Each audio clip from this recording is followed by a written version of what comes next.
Hello, everybody, and welcome to something that's a little bit more different from what one might expect. My name is Henry Kathman, and this is Alone Against the Tide, a solo Call of Cthulhu adventure using the 7th edition of Call of Cthulhu published by Chaosium Systems, written originally by Nicholas Johnson and friends. So, as people are coming in on the stream, I wanted to first give a little bit of some background for those who might not be familiar. So, this might prove to be one of the least shocking things, but I've always been, well, for at least for the past couple of years, have been a big fan of tabletop role-playing games. I started off with Dungeons & Dragons, being the DM for that, and have since moved on to other role-playing systems. Pokemon Tabletop Adventures being one of the other notable ones. Some of you true believers might remember my Infinity Train tabletop RPG, which uses Powered by the Apocalypse, which you can download for free or chuck a $5 if you want at, I believe it's henrykathman.itch.io. I don't know, links down there, whatever. I've also played my fair share of some different Powered by the Apocalypse games like Monster of the Week or Worldwide Wrestling. That one has been a big fun one for me.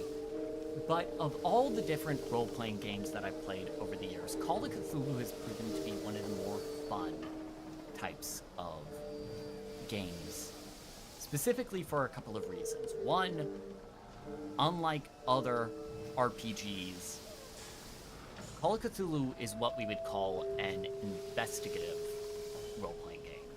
And what I mean by that is that most role-playing games like Dungeons & Dragons or Pokemon or even games like Pathfinder, like most of those types of games tend to be combat-oriented role-playing games, where the main goal is to be a person who is really good at taking out baddies and being the best in combat and getting strong with that.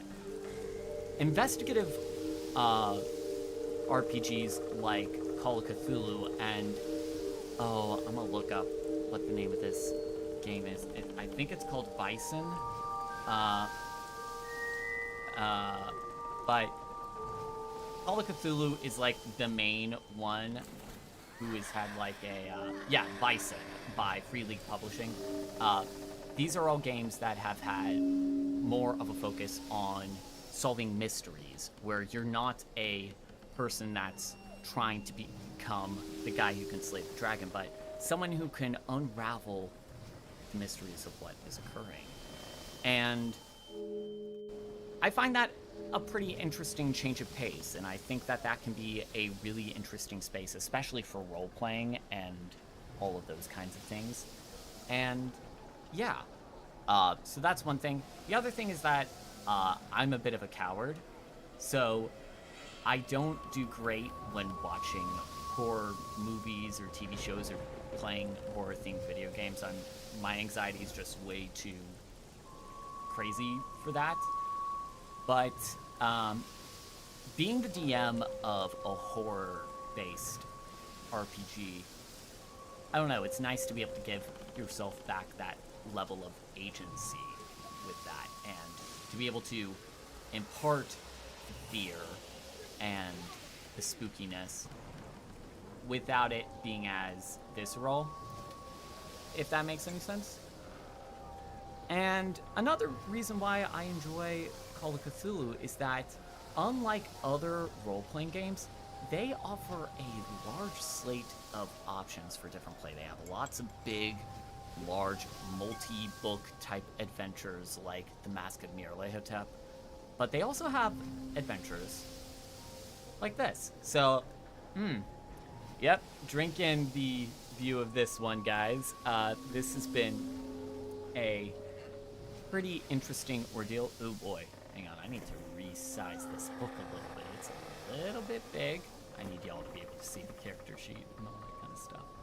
But yeah, welcome to the desk of Dr. Ellery Woods, Professor of Archaeology at Miskatonic University, located in Arkham, Massachusetts. Now, I just want to give a little lay of the land, so here I am. As you can see, I'm already going to get into character with this. But you can see right down here, just so you know I'm being an honest gentleman, is my dice tray. So, for any folks that are not familiar with Call of Cthulhu, that's a really good roll, though. Oh boy, I'm gonna be really wishing for that later. But for anyone who's unfamiliar with Call of Cthulhu, I might explain a little bit more about what this whole business with the character sheet means. Essentially, you have your standard stats like other role-playing games, your strength, but Call of Cthulhu is also a skill-based thing, where unlike rolling a d20, you are rolling a percentile dice, which means a d100. Put that in front of my dice cam to show. Where my goal is I want to be able to roll below the number. So in this case, this would be the 10 digits, so a 5, and then this, an 8, meaning a 58. So if I was, say, rolling something that I'm really good in, like archaeology, a 58, that would be good. But for certain skills, like charm, I'm going to be less good at it. And that's not the only skill. I've heavily simplified the character sheet down to certain skills that I'm not sure are going to be popping up. We'll see if some of these skills come up. But yeah, it's got a list of most of my stuff. I am unarmed. I have no weapons. I have some elements of my backstory. So, Dr. Ellery Woods, he's a white man with heavily tanned skin, dark hair, brown eyes, with a short, neatly trimmed beard. You see here, wears a newsboy's cap, which looks slightly odd due to his smartly tailored three-piece suit. Now, I'm gonna let y'all know right now, I want to commit to the bit on having a full three pieces, but man, y'all, it is way too hot to be wearing this thing. So, yeah. With this out of the way, I am going to be taking you to this little adventure of mine. I've already made the character, but there may be still certain mysteries that you, the viewer, might be able to assist in. So, with that said, yeah, I think it's going to be time to begin this story. So, I'll explain some of the other mechanics as they come up, but there may be some times where I might invite you, dear viewer, to give certain bits of feedback. So, think of this as like a little bit of a, sort of like an actual play. I'm going to be doing lots of my voices, and yeah, but this is going to be something where, I don't know, we're going to try this out. So, I have my dice, I have my character sheet, so let's begin. On page,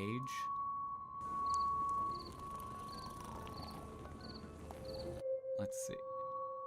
So, couple of different things. We're gonna just, I'm also manning a little soundboard here because I want to get it all immersive and stuff. So, yeah.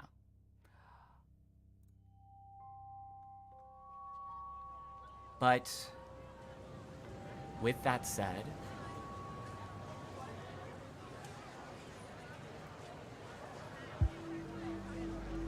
our story begins sometime in the 1920s on a pier opposite of the lakeside in the resort town of Edsbury, Massachusetts.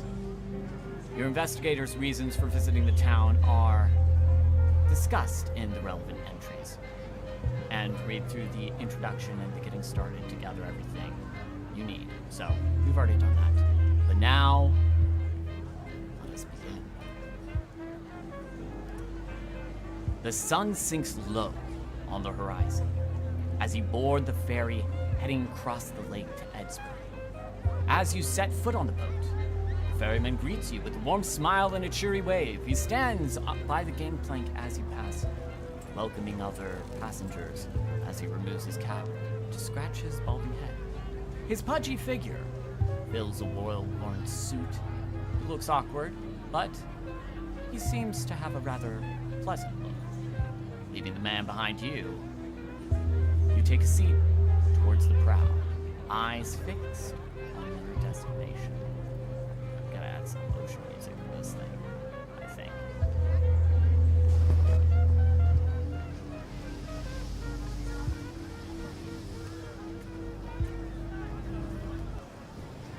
So, but yeah, one of the things that's going to be happening as I go is just going to be hopping to the different entries. So, let's see, moving on to entry number 12.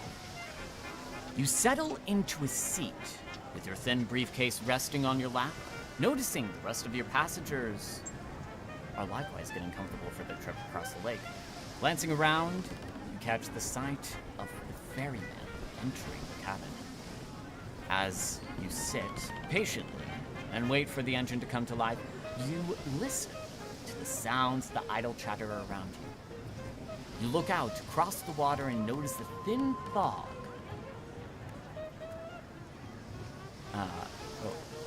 Notice the thin fog beginning to form over the surface of the water. As the temperature drops with the approach of night. After a few minutes, you hear the engine sputter. Gonna try and, I don't know, maybe I'll hear the engine sputter into action and feel the lurch of the ferry lurching towards you. The conversations around you continue as the ferryman joins you on the deck. You can't help but overhearing most of the talk, though it's surprisingly banal.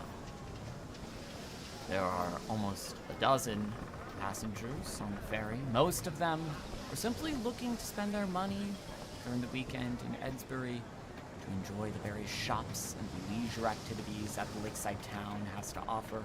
And many of the passengers seem to come from money, as is common in Edsbury. That said, you notice a strange look of one of the women in the group. She has a full figure and has brown eyes and seems to be looking towards you, admiring your features.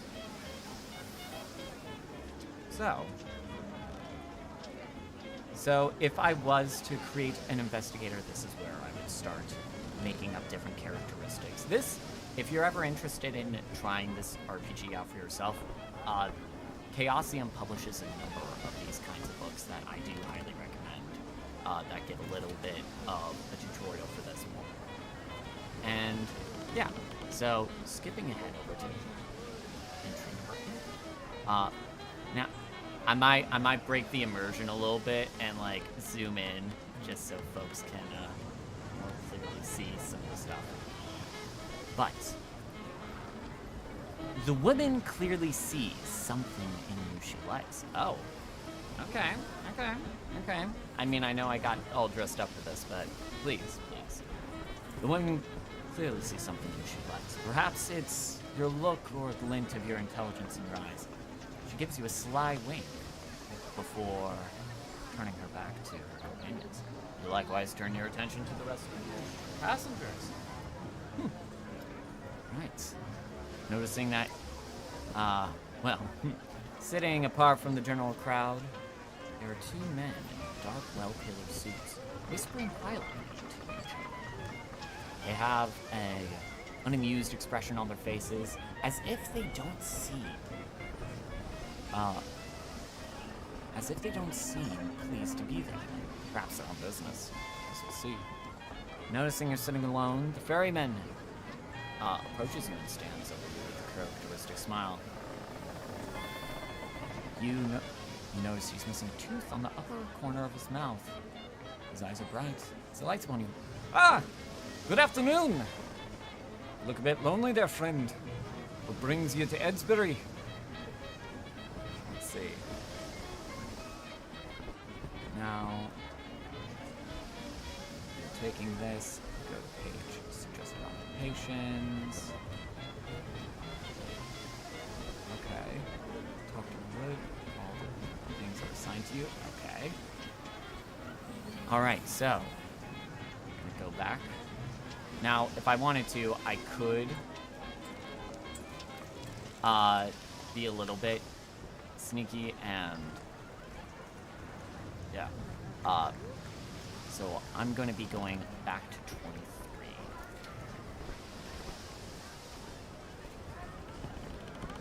You mentioned... And we'll see how well this role-playing this out works. Single person. Yes, so just to introduce myself. My name is Dr. Ellery Woods. I'm a professor of archaeology at Miskatonic University in Arkham, Massachusetts. So, yes. I happen to... there was a colleague of mine in Edsbury that had recently passed away. Well, I've been sent by the university to go and cover their work. So, yes, I mentioned my distant colleague from Miskatonic. Now, there's a little bit of some extra stuff in this backstory. There's a research manuscript that I've been working on for years. And this is Ellery's main hope in order to gain academic acclaim. So, I need this briefcase. I need this manuscript more than ever. God, it's been an absolute motherfucker getting tenure in Miskatonic. Let me tell you. Man, don't even get me started about Professor Roger Harold. He's like this guy in the anthropology department. He's just a big piece of work. Yeah, anyway. Man nods. Sighs and nods. Ah, you mean Professor Harris? Real shame what happened to him. Always seemed like a nice man. Officer Powell says they're still cleaning up the mess at the professor's place. Oh, jeez. Powell's... But some of the more valuable bits will probably be at the estate sale tonight.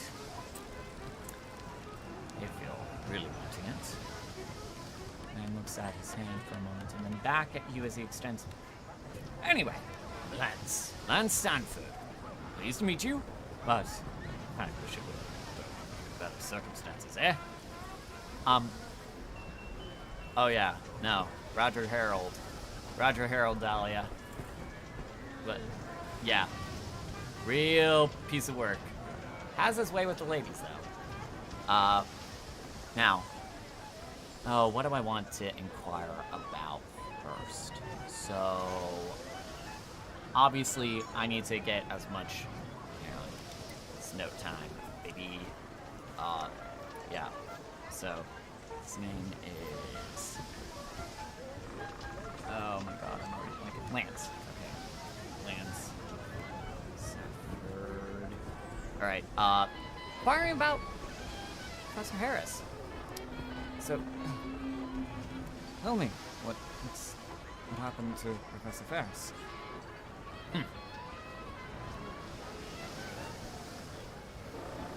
Professor Harris! Bearman raises a questioning eyebrow. Can't say much, really. I didn't know him all that well, but seemed like a nice guy. I was sad to hear that he had died. Yes, but, how did Professor die? Sanford frowns. Officer Powell says it's suicide. I'm inclined to believe it, but Professor Harris seemed happy enough to me. More than content to relax in its brain, like anyone else. In between his studies, of course, ancient Indian history, I think it was. Had coffee with the professor a few weeks ago, and he talked my ear off about it. Couldn't understand half of what he said, but he was quite excited by whatever it was. Yes, Sanford always was one to go on for a little bit. So you good conversation. Oh, jeez. Oh, man. Ugh. Yes. So. Yes. Oh, shoot. Oh, shoot. Oh, dang, y'all. I didn't know that that was all I could do. Oh, I figured I could, like, go back and inquire more. Oh, boy. Oh, boy. So, he's... Oh, boy, we're gonna have some interesting things with that, because I guess we're driving into port. Ooh.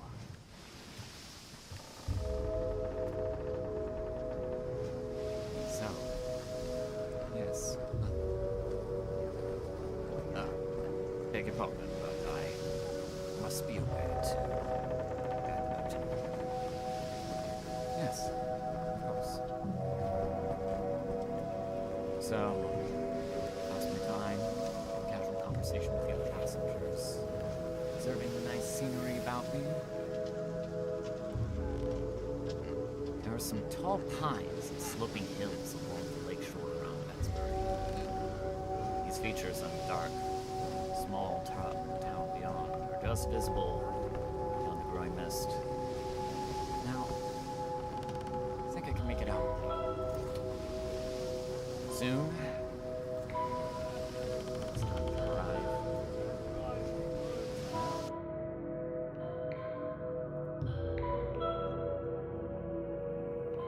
So, I'm gonna be skipping to entry number 3. Now, this is where I might start getting into the nitty-gritty. So, I'm imagining it's evening by the time I arrive. So, take my first steps to the rest of the ferry passengers, trying to get my land legs once again. Passengers still chat casually as they walk off to their destinations. And that full-figured woman once again flirtily winks at me. She struts confidently behind me, accompanying her. I feel the dark-suited men push past you at a brisk pace, nudging you out of their way. Sanford gives one last wave. Begins tending to the old rust-stained boat. That is his pride and joy. The last light of the sun is fading fast. Fog is growing on the water. The night is still young, but you would rather not be wandering around the dark, the fog of the town you are familiar with. Taking in your surroundings, you see a sizable crowd jockeying at the entrance of a lavish, modern-looking building along the lakeside. A folding sign sits out front, illuminating with lanterns, "Estate Sale Tonight," written out in bold, large letters. This seems to be the main attraction. You could seek out other places to stay for the night, etc. So, let's see. I'll give Chad just a moment to consider. I mean, I'll tell you what I think. My instinct is to go directly to the estate sale, but my two choices are to find somewhere else to stay for the night first, or to go to number 15 and go to the estate sale. I know there might be a little bit of a delay, so... Now,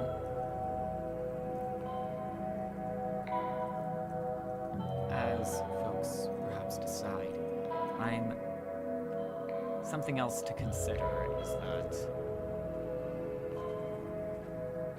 if the manuscript is there for the estate sale, it's probably best to go there directly. I wouldn't want to risk anyone potentially sniping this acquisition.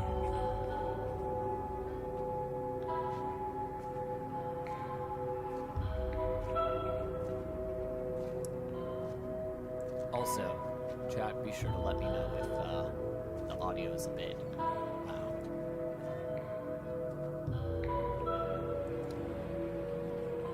Especially as I hear this.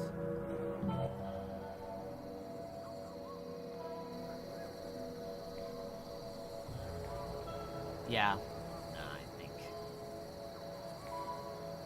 as it might say on my sheet, fortune favors the prepared mind. So, I'm gonna head over to number 15. Oh god. Yeah, gonna do that meme. Number 15. Okay, anyway.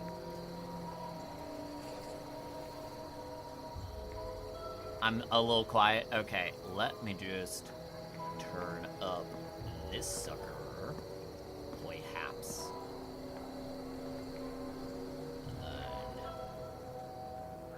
Yeah. I don't know. Hopefully that sounds a bit better. Yeah. So, yeah, it's estate sale time. Don't know who this chap is. I guess we'll find out in a moment. Pushing through the crowd, you make your way towards the estate sale. Judging by the number of people packing into the dance hall, this seems to be quite the event. Most of the people are well dressed with a conspicuous amount of jewelry and designer clothing on display. You see a broad-shouldered man in a police uniform standing by the door.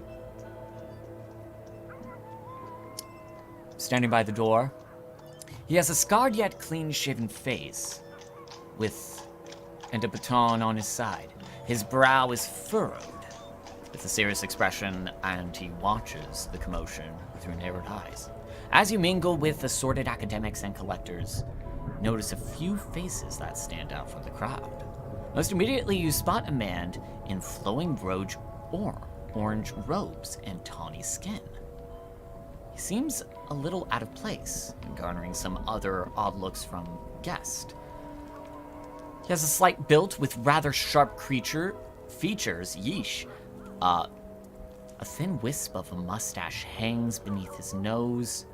Most notable, though, is the rather young, attractive woman standing on stage in front of the room, next to a bespectacled old man.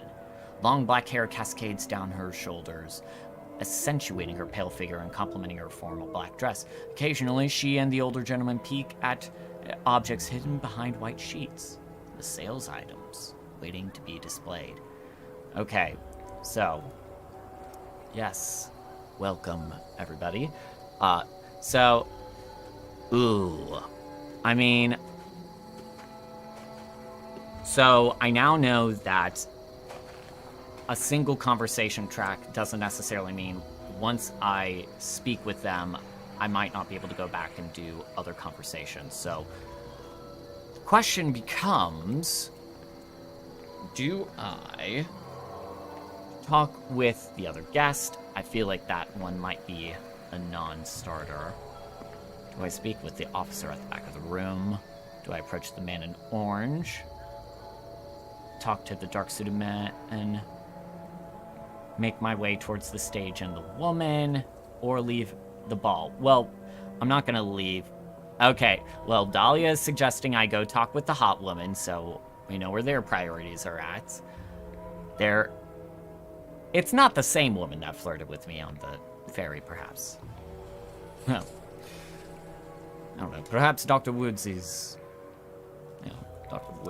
a man of 40, confirmed bachelor. Perhaps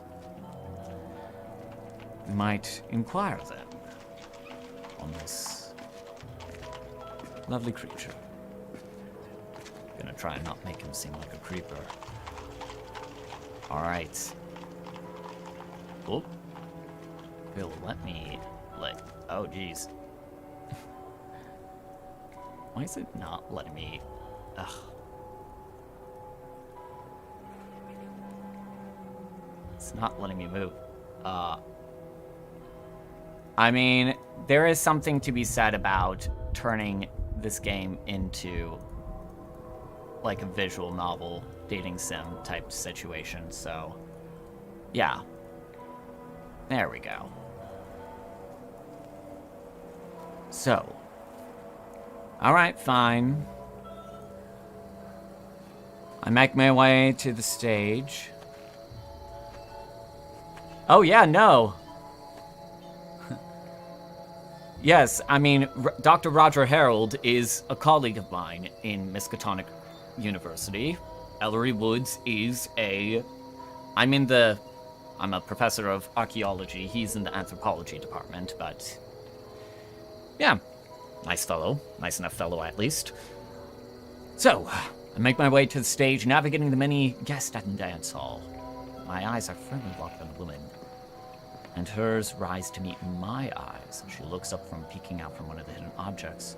She stops what she's doing and approaches, and a smile appears upon her lip. It notices that she's caught my eye. Yeah. Oh boy, we're gonna get into first roll territory, gang.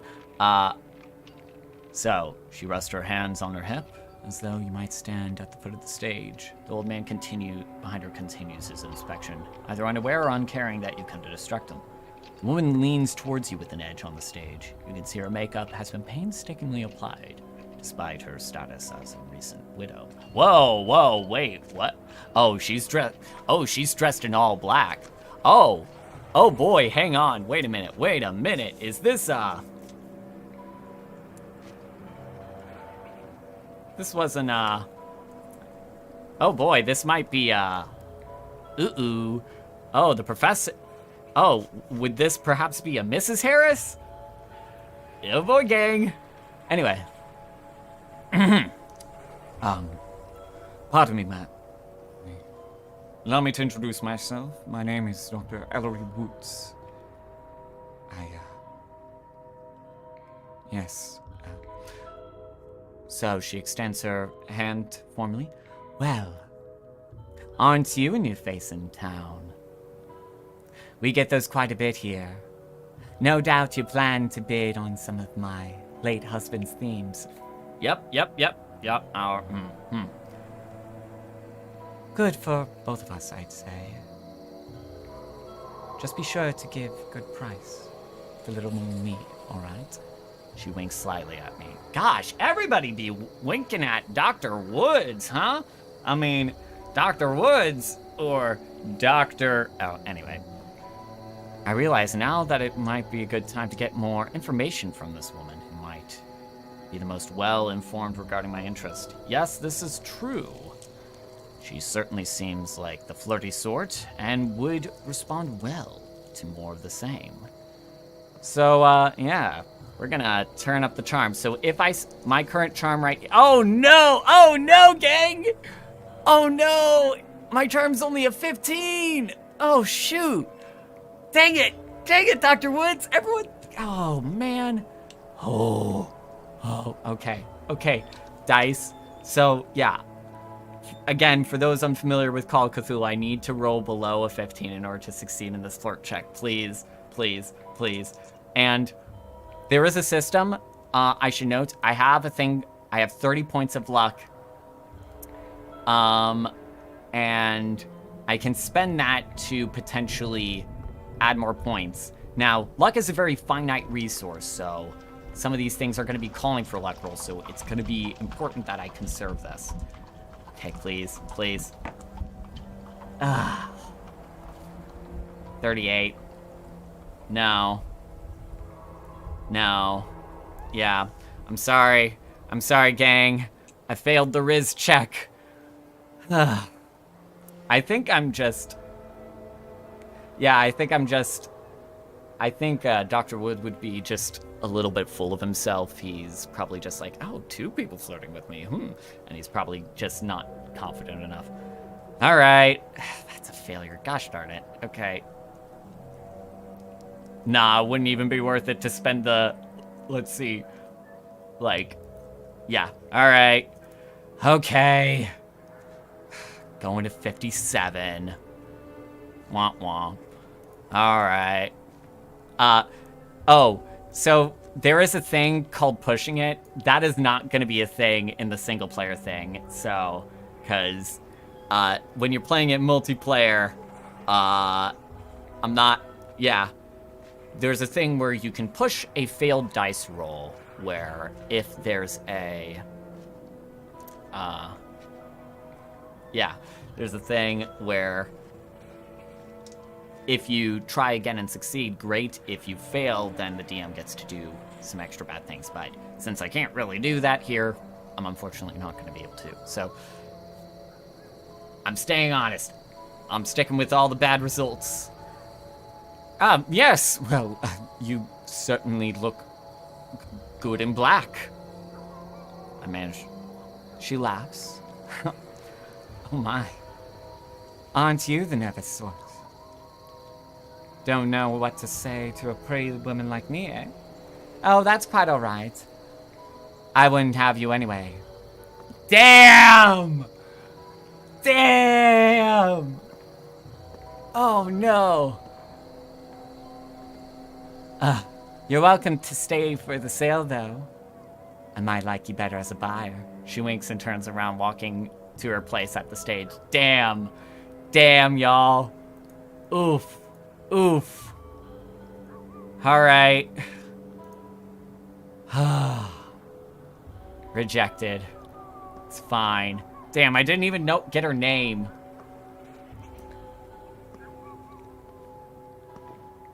Alright. Alright. Okay, thank God. I can at least talk with some of the other people. And, yeah. Well, hey, Davidson, don't say it's over till it's over, because there might be plenty of other women I can flirt with in this game, perhaps. Let's see. So now the choice is, we got that attempt out of the way, so I can talk with the man in orange. Honestly, the man in orange is probably the way to go, because he's rolling into town. I would not be surprised if he's some rich buyer, and I don't know, maybe Professor Harris knew him, so we're gonna skip over to number 80, number 88. Oh boy. Oh, heck yeah. Got a better chance at this one. Turn around and backtrack to the entrance of the... Wait. Did I go to the right one? Wrong one. This is early 1920s, so... Yeah, no. Professor Harold... I don't know what you're talking about, Dahlia. Professor Harold's around. He's a well-respected professor. I don't know what to tell you. Alright, okay. Approach the strange man. Seems well-traveled and weary. Wears long robes in stark contrast with the suits in the dress of the New England elite. He seems decidedly out of place. You open your mouth as if to speak, and you find him staring intensely at me. So, I don't want to make any assumptions, like, other people that might have taken inspiration in this world. Yeah. So, yeah, we're gonna be making an anthropology roll. I'm gonna go on a limb and say that he might be from Tibet. I might be wrong though. I have a 60% with anthropology here, so let's see. Oh my God! God, Dice, you're just fucking me up today, aren't you? Yeesh! 81. God, that's a... Oh man, I really hope I don't say something like accidentally racist because of that. Okay. Going to 37. Woof. God! Dang it! No! Oh no, I'm just fumbling through all of this. Oh, yeah, yes, hi, welcome around. Oh no, I've definitely displeased him. I'm not even gonna roleplay that out, gang. I've clearly displeased him and he wants nothing more to do with me. No! Oh, man. God. Well, this is going swimmingly, gang. Oof. Okay. Well, shoot. The two people I really wanted to get to know are...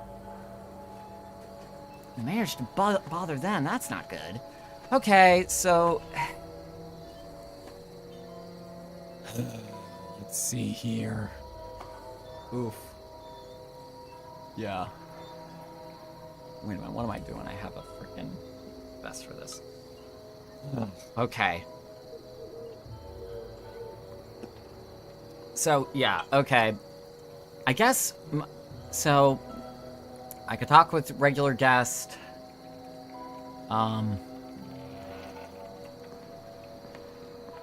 Oh, I get 3 options. So, so I can either talk to the officer at the back of the room. So, that could be good. There's also the distinct possibility of...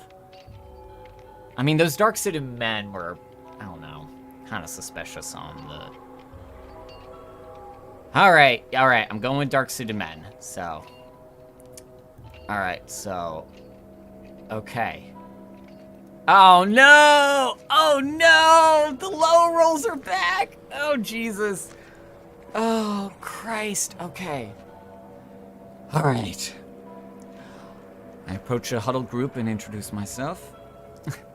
Hello again! I believe I recognized your group from the ferry.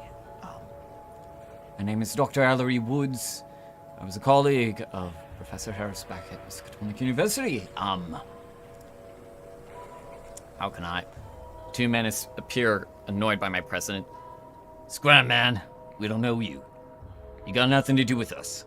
3rd man looks likewise bothered and frowns on the intrusion. Great. Just making all the friends today, gang. Ignoring... So, yeah. They turn their backs to me, but I see the jacket of each suit shift oddly. It's ill-fitting. Okay. Please.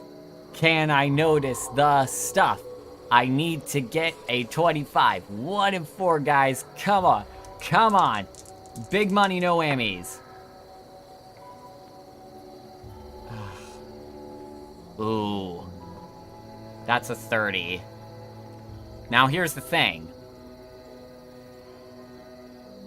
I could decide to spend my 5 luck. I have only 30 luck to spend. But if I get it down to a 25, that would give me enough of a success. I don't know. Oh. This is going to be so risky, but you know what? Screw it. Screw it. We're spending the 5. We're spending the 5. And yeah, I'm going to push it to a success. All right, let's see what we got here.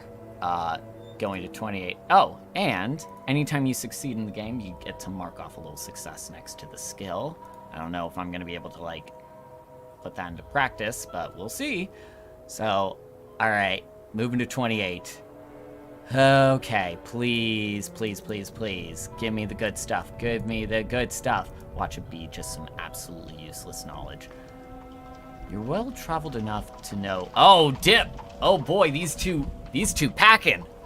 Alright, cool. 2 men are concealing handguns at their waist. What they could possibly need them is beyond me. And weapons are shady nature, make you think it isn't good. Before you go, you think you catch a glint of metal beneath the folds of the young man's coat as well. This man is might likewise be armed. Okay, so... we got some potential mob people here, so... Interesting. Well, at this moment,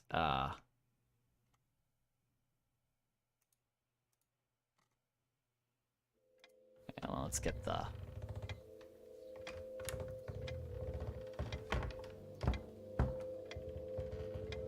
Alright. So.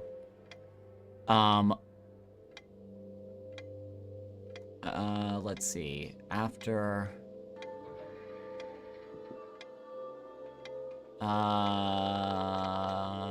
Okay.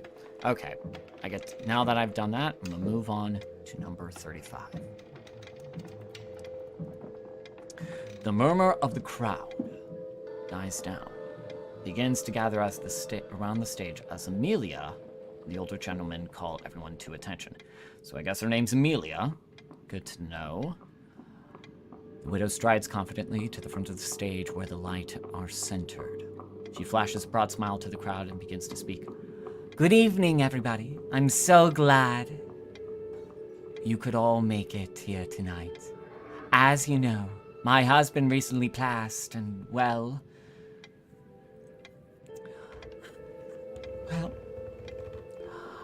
I'm very upset. I miss my poor William very much. And I don't know what I'll do without him. That's why I've brought you all here tonight. I hope you can find some use for his collection, and I know that he would be happy to see his things go to those who value them highly. I hope you'll show this poor widow a kindness by finding something you like. Now, let us begin. I'll leave the auctioning to Mr. Warren. So she's beginning to tear, rather theatrically. Makeup's beginning to smear. Dries her eyes. With her opening statements complete, she moves stage left next to the bespectacled man, presumably Mr. Warren. Tonight, we have 6 very ancient and very valuable items for sale from the estate of Professor William Harris. Though exceedingly strange, I have deemed these items to be authentic to the best of my ability. I placed a ballot box, a slip of paper, and a pencil on each of the 6 items, next to the items on sale. If you wish to bid for an item, simply write your name and the amount you are willing to pay on the slip and place it in the box. The items will be sold to the highest bidder. All of the proceeds will go to the wife of the deceased. With that, Mr. Warren moves to reveal the gathered items. Alright, so, like I said, there are certain items that I'm looking for to be able to help complete my research manuscript, so I'm gonna need to make sure that we get this up. We get what we want. Here's the thing, Davidson, I have about a $50 spending level right now, which could, depending on how we go, I might be able to buy some stuff. We'll see. But, yeah. So, Mr. Warren approaches the first table and removes the cloth covering to reveal an old pair of clay cylinders covered with strange etchings. They are small and seem quite fragile, with a large crack running down their sides. Mr. Warren proceeds to the next table and likewise uncovers the items in question. This one is significantly larger but more ornate. It appears to be some sort of altar or reliquary, heavily decorated with yellow-green gemstones. Oof, that seems a bit rich. However, there is one similarity with the first item: the presence of the same strange written characters, though these ones seem to be painted on. The old professor turns to the next item in question and displays it all to see. A decorated crown of solid bronze, wrought with the image of a Hindu god. The next item is the most mundane: a large, thick, leather-bound journal that appears to be well-worn and beaten, with several loose papers jammed between the pages. And Mr. Warren senses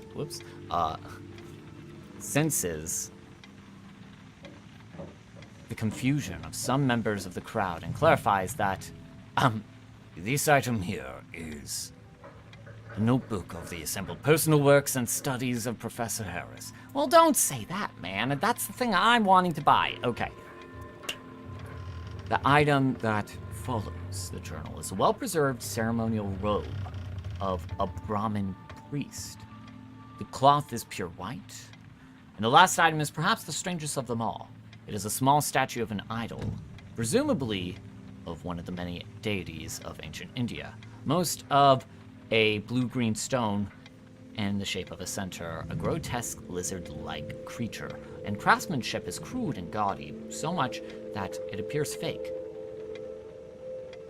People begin moving among the items, looking at them and conversing quietly. All right. Well, saying to make a appraise or archaeology roll. Now, if there was ever a roll to succeed in, archaeology is my literal highest skill. Please. Okay, education technically higher.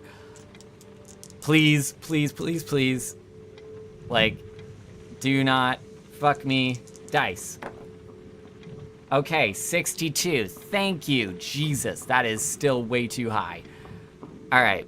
Now, those playing at home, that journal, that is going to be likely the main thing that we're going to be wanting, because that's going to be the ticket to getting this manuscript finished and getting all that knowledge, that sweet knowledge that I crave. I examine the items with a trained eye. The crown and the ceremonial robe are obviously authentic and typical of what you would expect. They are both in great condition and would greatly fetch a good price, though they are no rarer than one would find. Oh boy, if it was anthropology. I mean, I have a 60. Oh god. If it was anthropology, I would be so mad. I would have to spend the 2 more luck for that. Just like, god. Because Dr. Woods is struggling a little bit today. He's trying to make friends. It's not going well. Alright. However, likewise, Professor Harris's journal seems like it would be valuable to a scholar, though a few delicate cursory pages show that it contains personal accounts and travel logs as well as historically relevant information. This is likely a good source on information on Professor Harris himself. However, the other item present is noticeably different. The altar and the clay cylinders bear a similar script, and both show comparable signs of aging and wear. Given this, they are likely to be fabrications. But they are unlike more traditional finds in ancient India. A close inspection of the lizard idol leads you to believe that it was likewise verifiably authentic. Though the workmanship is strange and unnatural, and clearly nothing like anything you've ever seen from India or elsewhere. It doesn't bear any sign of work from modern tools or influence from modern styles either. So, alright. Yeah, I mean, it's gonna be journal time. I'm gonna be very one-track about this. But it's likely that man in yellow was the, was from India, not Tibet. So this is what you get when you make assumptions, makes an ass out of you and me and stuff. Okay. Okay.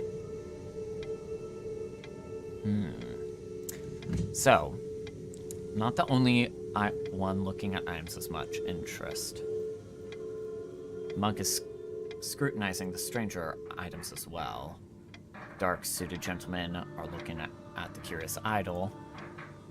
Various guests wander around the tables, occasionally fixing on one in particular. There are many guests and a fair number of bids being placed.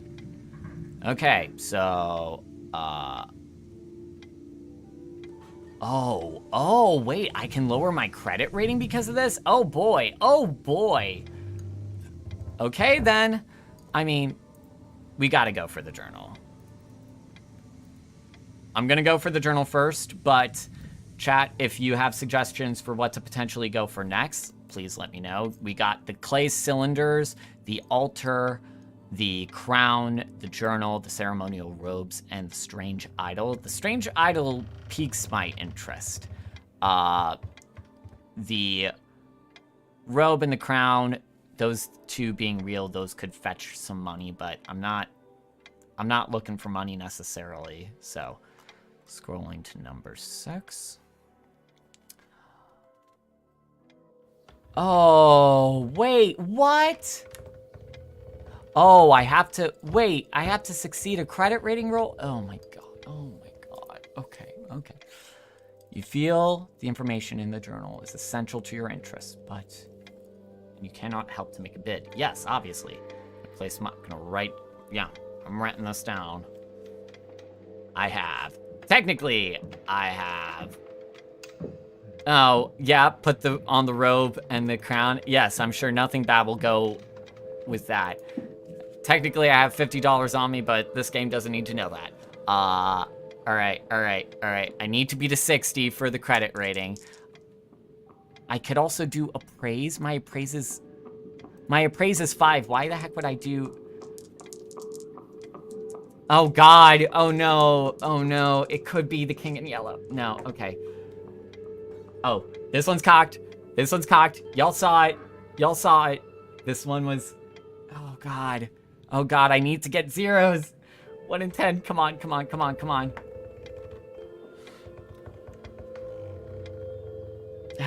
God. 62. I gotta spend it. I gotta spend that last 2. I need that journal, man. I need that journal. Oh God, that breaks me. My luck is so fucking low. This is so bad. All right, I got the journal. All right. Oh, we're going to 100. Great. Oh boy, Boise Berry. Oh, okay. So, you feel the knowledge in these pages could be very essential to you, so you offer a prize that is more than fair. Sure enough, Mr. Warren calls my name up and passes the leather tome. Hey! All right, and now, got a credit rating of 58. Cool beans. Oof. All right, interesting.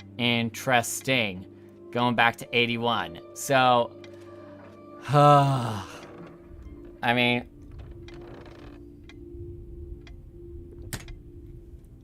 I could go for the robe and crown. The crown could be a thing. I feel like that's going to be expensive, though. A lot of people are probably going to go for it. So,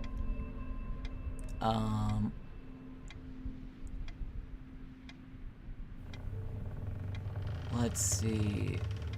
Yeah. I mean, what are we thinking? Should I go for the robe? Should I go for the crown? Should I go for the idol? I feel like the idol might be the best option. Yeah, we're going for the idol. All right, we're Dr. Jones in it. Wait. 81. 92, okay.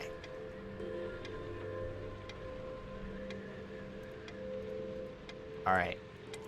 Something draws you to the curious. Oh no, this is an extreme roll? Oh no. Oh, so for those who don't know, when something is an extreme roll, that means that I have to roll a 1/5 of what that thing is. So, oh God, 58 divided by, oh God.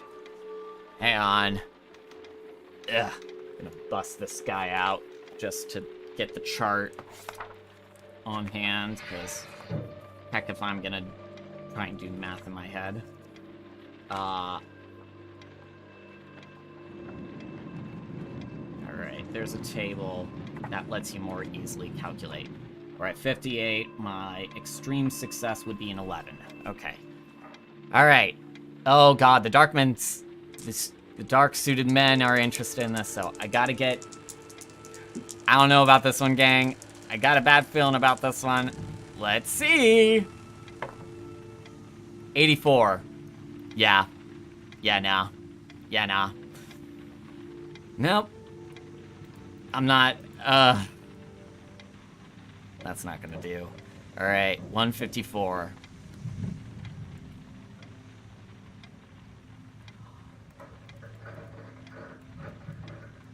Oh boy. The king in yellow can represent a bunch of things, depending on stuff. Though you put a sizable bid on the idol, a truly outrageous sum was called, easily twice of what I was offered. Mr. Warren squints hard at the name, calling out the staggering price. Banyu? Confused whispers break out as the orange-robed monk collects the statue with a look of excitement on his face. Oh boy. Oh boy. Yeah, that man, that's why he was probably angry at me. It's because I assumed he was from Tibet, and it's likely he's from India now.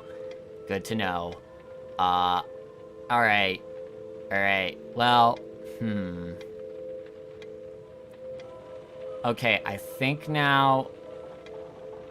we now go for the robe now, so that one's probably going to be less expensive, so let's go to number 30.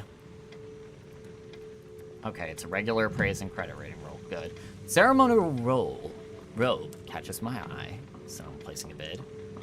Set my name on the paper with a realistic price, and put your submission in with the rest. Alright, gotta beat a 58. Let's see.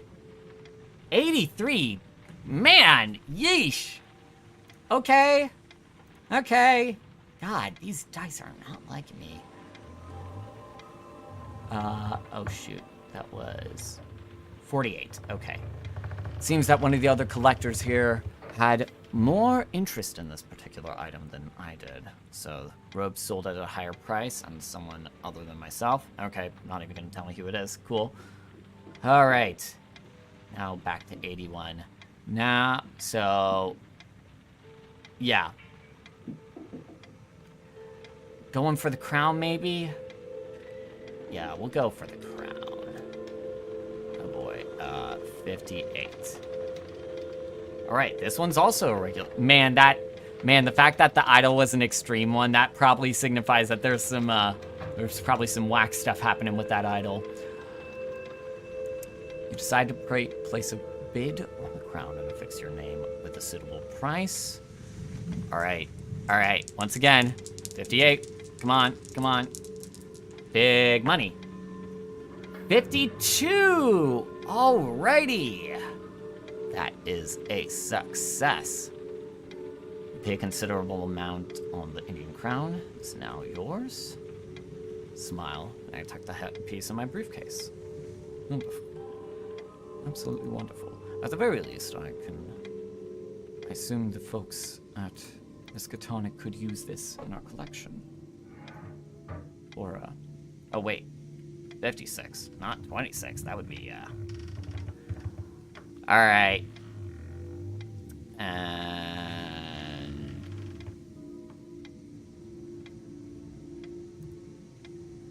let's see. Alright.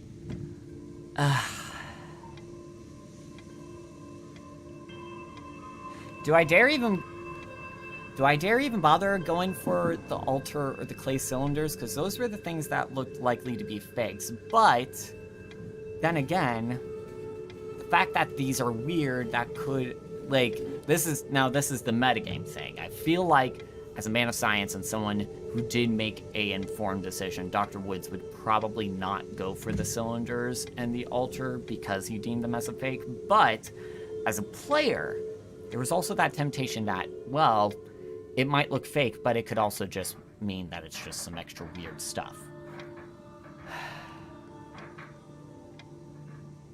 I feel like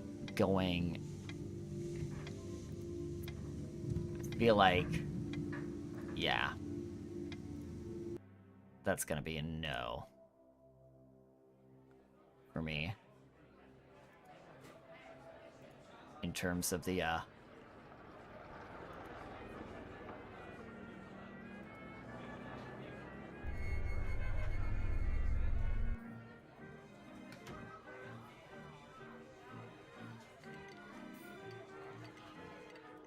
let's see.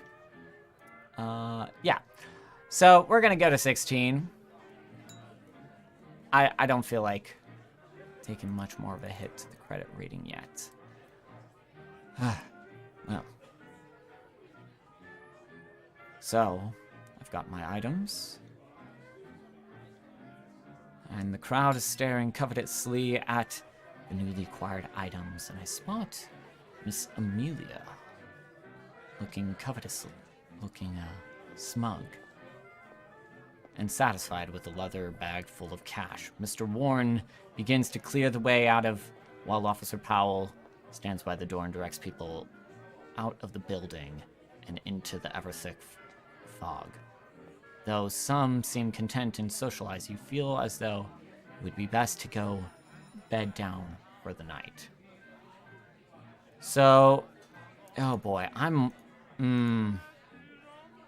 So this is what that guy Banyu that was described. This is what he looks like. And I gotta be honest, gang, I'm worried that something bad's gonna happen to Banyu. I feel like, because those dudes were looking at the idol as well. He seems like a nice guy. I don't know. Maybe I can reconnect with him and see something's going on. While the estate sale seems interesting, you feel as though you would feel more secure with the roof over your head for the night. You pull someone out of the crowd and inquire. Excuse me, sir. Would you mind? I'm staying for the night. Would you happen to know where I could take a room for rent? Yep, few blocks down, there's a, little hotel right next to the Edsbury police station. So, alright. As I enter in from the cool night air, I'm greeted by the heat of a roaring fire.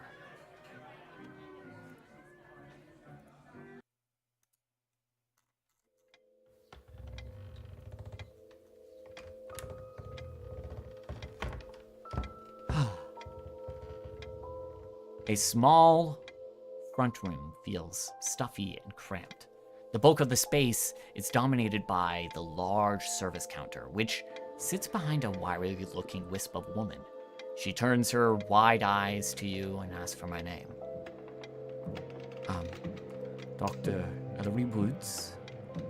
I would hope you would have a room for tonight. Yes, dear. We can get you for a couple of dollars a night. Wonderful. If I'll just take the key then and on my way. Thank you. And I'm going to head up to the room of the night, up to entry number 9.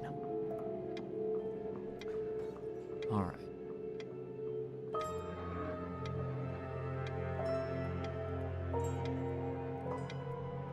So,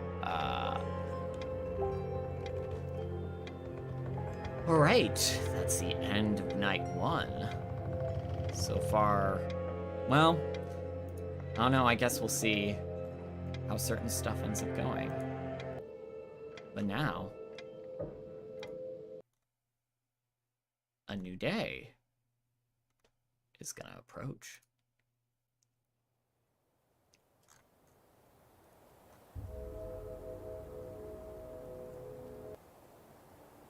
All right, so morning comes. Ugh. I wake in the morning, grateful for the rest. I rise from bed to take in the modest surroundings that make up the room, furnishing a sparse, small, poor quality dresser, and dusty writing desk tucked in the corner. Sitting on top of the desk is a plate of eggs and toast, apparently set out for you by the hotel's owner. Don't like that they just could have just maybe asked me instead of just drop off the eggs in the room, but I shall eat these delicious eggs.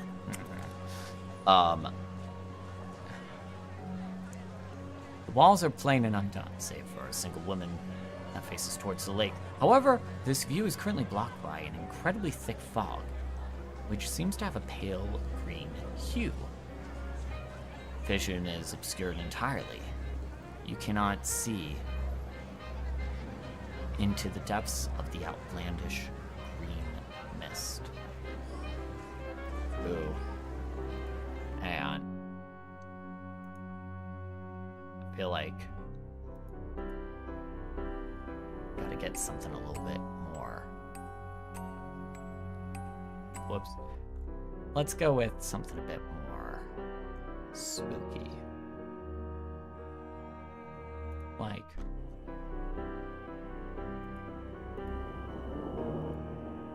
perfect.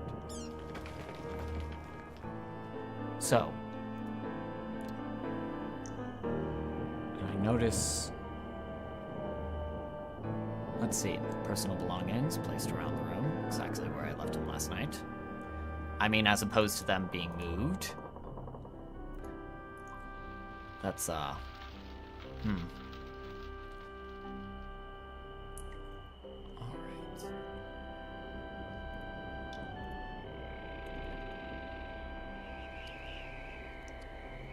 Right. All right. Time to get dressed. We're gonna eat the delicious eggs. And I'm going to take a moment.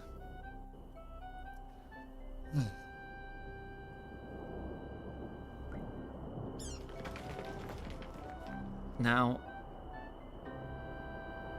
it is something curious. Now, why would I want to inquire into Professor Harris's death?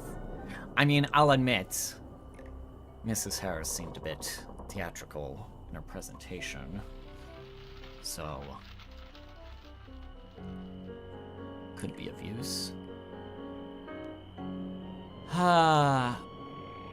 Well, first things first. Because I'm going to be paranoid about all this. I am checking over my items. Item number 32.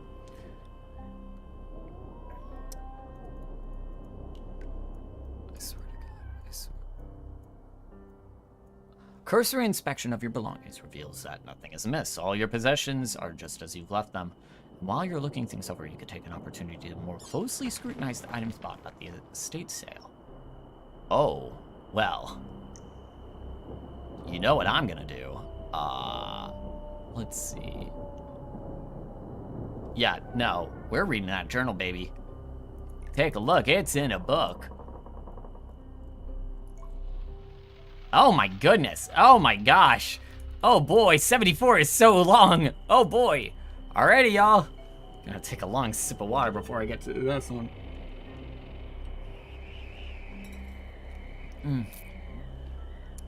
Though you glance at the notebook during the estate sale, you haven't had a proper time to properly look over it until now. Read through the book, I become engrossed and spend the next few hours. Oh boy! Time spends valuable information. Oh, note time, so. Professor Harris made several trips to India 12 years ago. Okay.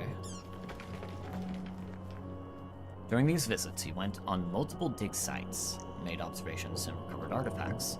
His longest and most profitable trip had been in the last 10 years, with such an excursion to Sarnath, India, where he writes about recovering several items of an ancient Buddhist shrine. Could have swore those gods were Hindi, but again. Let's see. Apparently. Oh! Recovering! Recovering! Thanks, Professor Harris. Grave robbing, that's what we call it. Okay, now I feel a little bit, I suddenly feel bad about having this crown now. The description of the items he came across in Sarnath matches some of the items that were on sale last night. The clay cylinders, the gemstone encrusted altar, the lizard-like idol described in the entries related to his trips in Sarnath. These same items then appear throughout the rest of the journal. Clearly, he has been studying them over the past couple of decades. It was the idol that initially caught Harris's eye, and according to him, the depiction of the great and grotesque water lizard matches no description of any known Hindu entity. Okay. Hoping to find clues on the idol's identity, Harris set about to try and translate the mysterious script on the cylinder and on the altar. In doing so, he was met with significant difficulty, as the text was only barely recognizable as an archaic dialect of pre-Sanskrit language. The process was slow and painstaking until about a year ago. At the time, Professor Harris writes about having a strange and enlightening dream. Great. Drop my pencil. All right, cool. So, nothing ominous here. All right. He claims that he reports walking in the ancient world from whence the items had originated.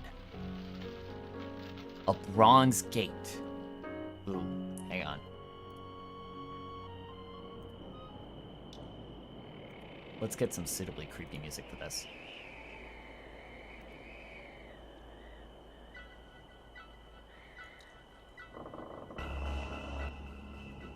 Oh boy. He reports, walking in the ancient world from whence these items originated. A grand city of marble, of walls and onyx streets, of bronze gates and a marvelous palace and gardens. He writes of visiting the 17 tower temples of this ancient city and meeting the bearded gods who dwelled there and sat upon their ivory throne. Harris calls the strange place Sarnath. Despite the sheer impossibility of this, he claims that among the temples, he learned the secrets of the ancient writing.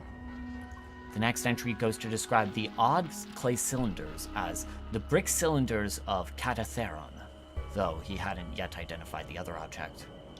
The next few pages appear to be torn from the journal. Ah! Ain't that just the way?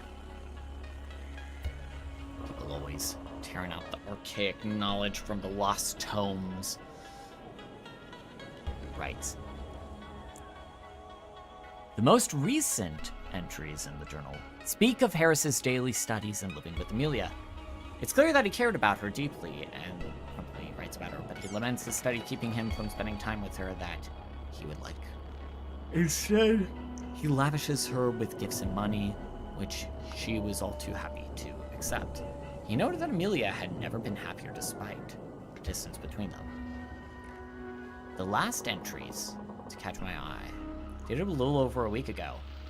Apparently, the pages torn from his journal went missing only recently. Sir Harris expresses a deep concern at this, as there is no sign of forced entry into his study, only that he and Amelia had access to it, though he has yet to be sure that he hadn't removed them from the journal himself. He finished reading and glossing over the last week of the professor's life, which was rather uneventful and peaceful beyond and his continued obsessions with the artifacts and his occasional worries about Amelia. I don't know, man. Seems like your wife got you. Seems like you might have been murdered. I don't know, that's how this is reading to me. Maybe I'm wrong. I hope I'm wrong. Let's see. Well, I got the journal. I don't have the cylinders. Don't have the altar or the idol, so... Ooh, I mean...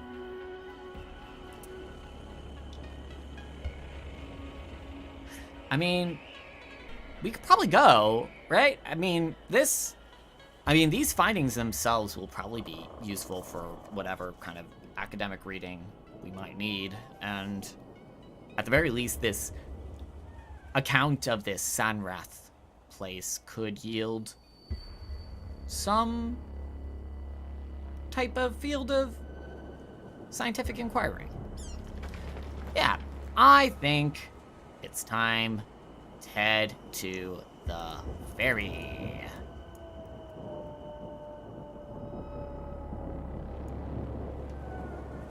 Huh. Oh, of course.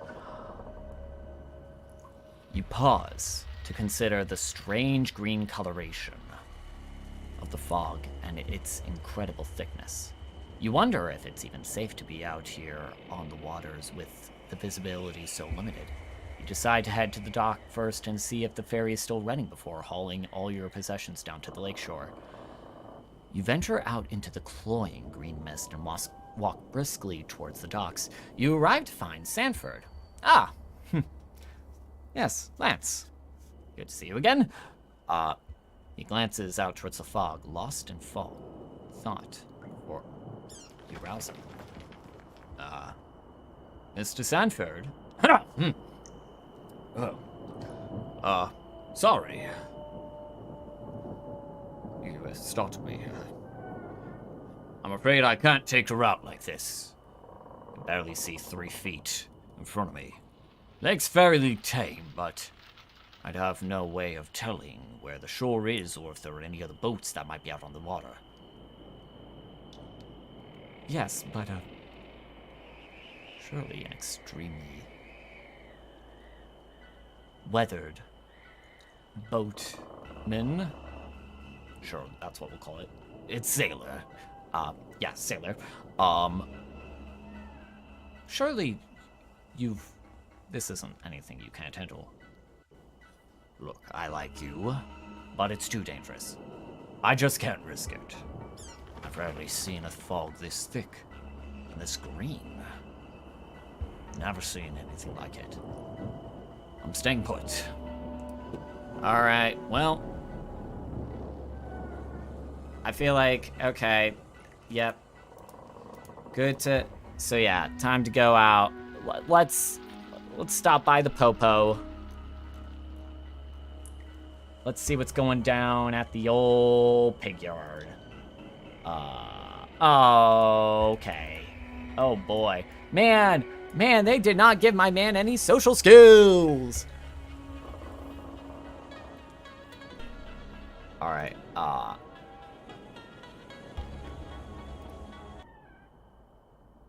yeah. Alright. Let's get into noir mode, because if I'm gonna be stuck in this town, I'm gonna try and figure out what is the deal with Professor Harris's death.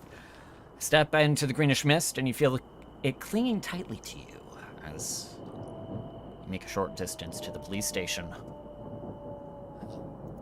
Yes. Upon entering the small black brick building, you're struck with the sense of claustrophobia. The walls here are uncomfortably close, and space is tight. Crammed into the tiny structure are a large desk, several filing cabinets, and a few chairs. A closet-sized holding cell with iron bars sit at the rear of the room. Beside the larger desk is Officer Powell, smoking a cigar with his feet... not gonna mime that. Smoking a cigar with his feet propped up on the table. His coat's unbuttoned, and his hat lies on top of a stack of papers. So...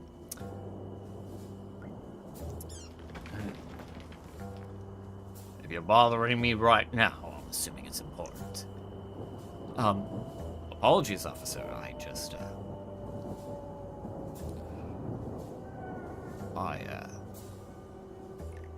You see, I'm Dr. Woods from Miskatonic University. I was hoping that I could inquire on the death of my former colleague, Dr. William Harris. I was curious about the circumstances surrounding his death. You got no business with that. Even if you did, this is my jurisdiction. Shove off and leave me be. Doesn't seem too cooperative, but perhaps you can convince them through some circumstances to... Let me look at the file. Okay. So, yeah. Alright, that's not one of my listed skills, but oh my god. Alright, 5% chance, baby. We only got a 5... So, let's try it. 88. No. Yeah, that sounds about right. Sir, but if you could, you don't understand. We were, so yeah, we're gonna skip to 101, where he says, but if you don't mind, I just have some questions. Scram, stranger. You're ruining my smoke. If you want to dig at the dead guy, go bother his widow. Place is over at the north side of town, right next to the church. Can't damn well miss it. Alright, now, before we continue on, I need to go to the bathroom. So, yeah, drinking this, gotta stay hydrated, but also gotta take a piss break. So, I will be right back, y'all. Thanks for sticking with me so far, but yeah, we'll be right back.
Alrighty, y'all, I'm back. Thank you for the wait. Alright. So, where were we? I would say... perhaps the best option...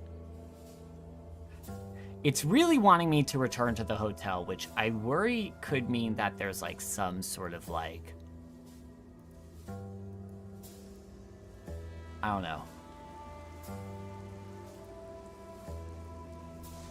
I worry that if I go back to the hotel, it's gonna be like, oh, I've stumbled in and found that my hotel's been robbed and all the possessions are gone, or something like that.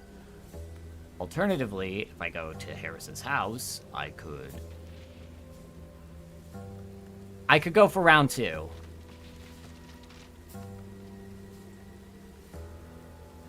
Okay, I know you guys are gonna want me to flirt with them, so alright. I'm gonna go to Harris's house. Right. You're a professional, let's... Yes, well...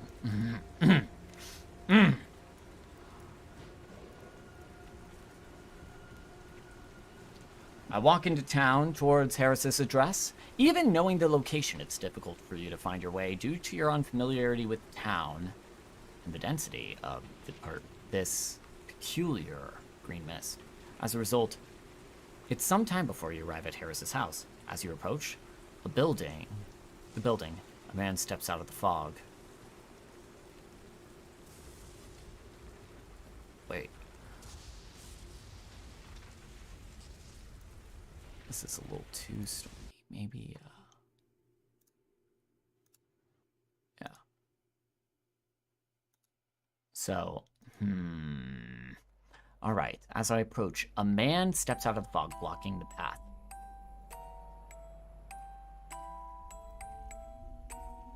And, well, he's young and thin, with a rather angular features and a faint height, with a mustache atop his lips. He's dressed in a dark suit and stares at you from beneath a flat cap. You're an unwelcome surprise. I don't know what you're looking for, but you won't find it here. This is way too intense, but I don't know.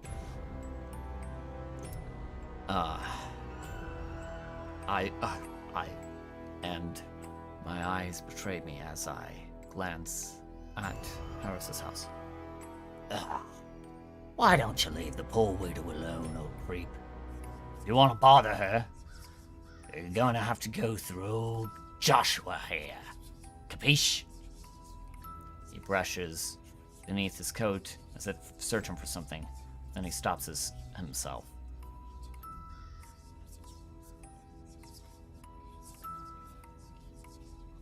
Pauses for a moment, looking over once more before spitting on the ground and turning away.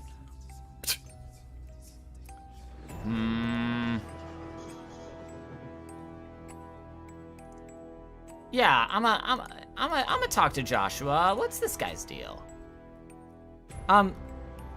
Old Joshua, was it? Please. See here.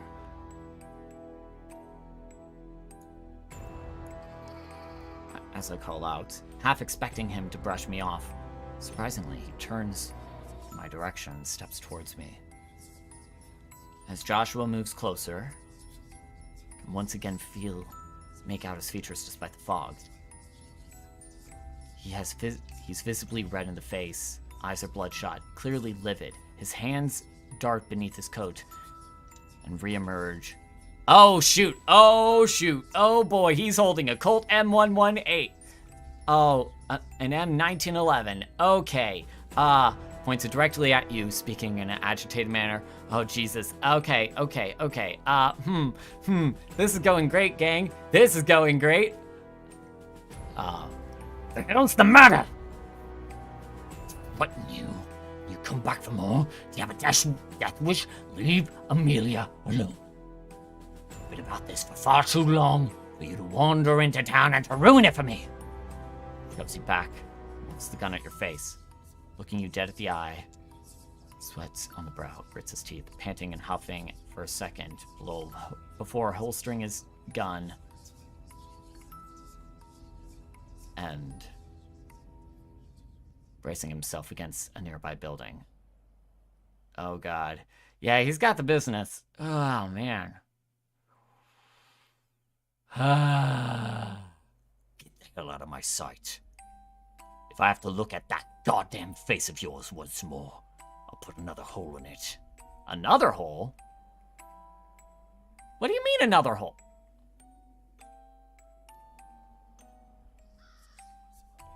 I think... Whatever. Oh, he's probably referring to my face holes and all that. Yeah, that's fair. Man, he's got the business. Well...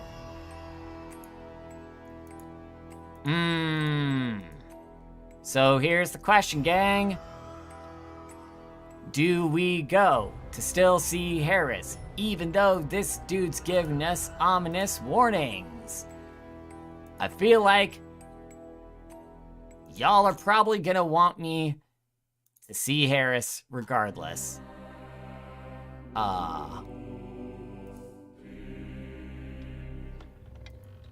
Like, ooh. Oh no, cause I mean, it's yeah, this is exactly when to go. No, I'm not Dahlia, I'm not kissing the guy that just threatened me with a firearm. That seems like the opposite of what I should do. Like, I'm sorry. I know during Pride Month it's not like the move, but I just think that Dr. Ellery Woods would know when to take no for an answer from at least him. I really don't think so. I really don't think so, gang. I think it might be a bit precarious to try and put the moves on this guy after he threatens me with a gun. So let's go for the next best thing. Okay. We're gonna try.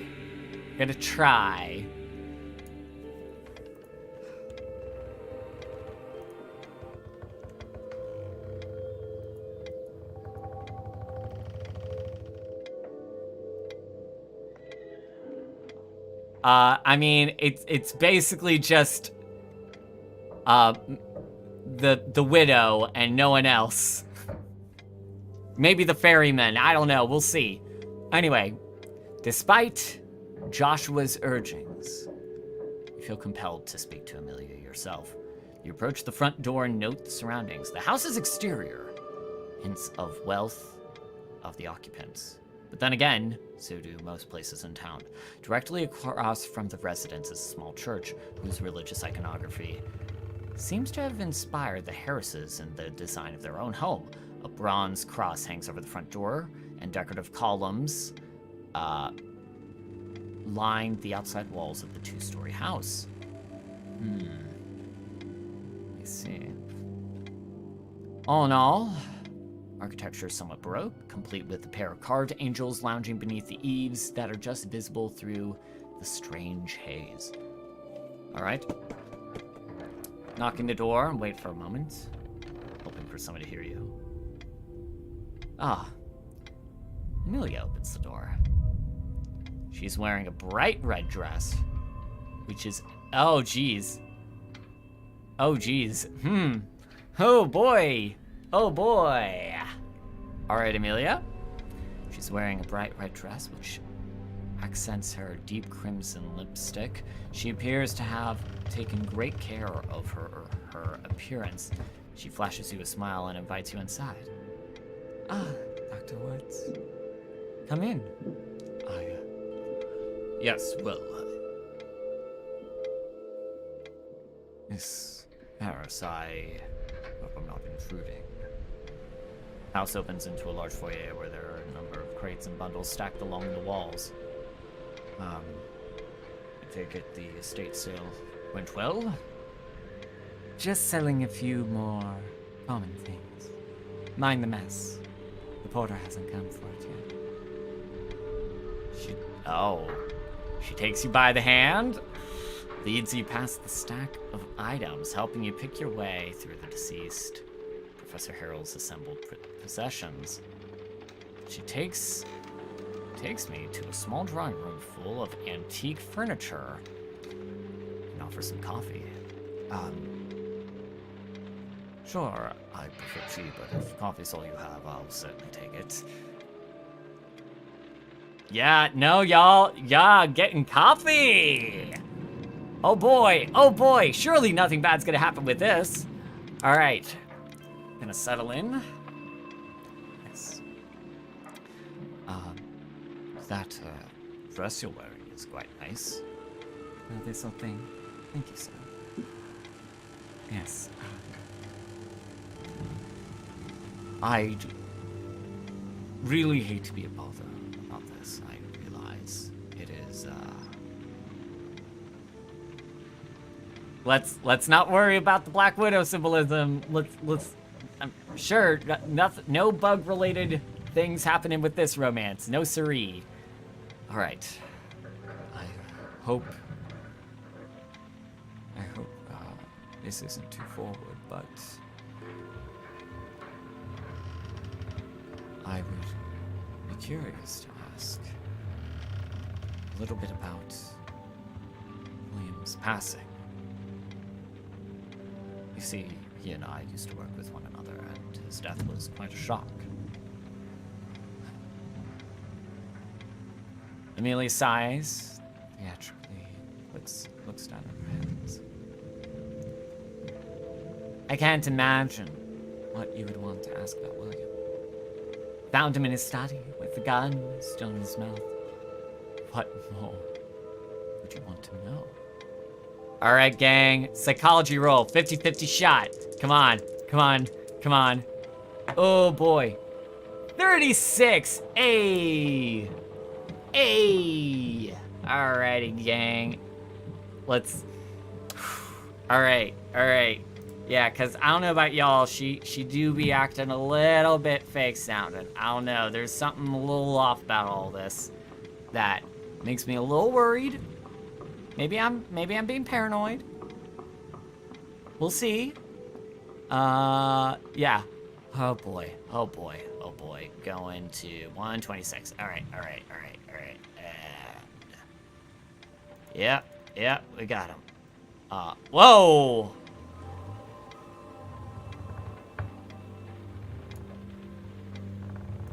Yeah, no, this is pretty obvious. Oh boy.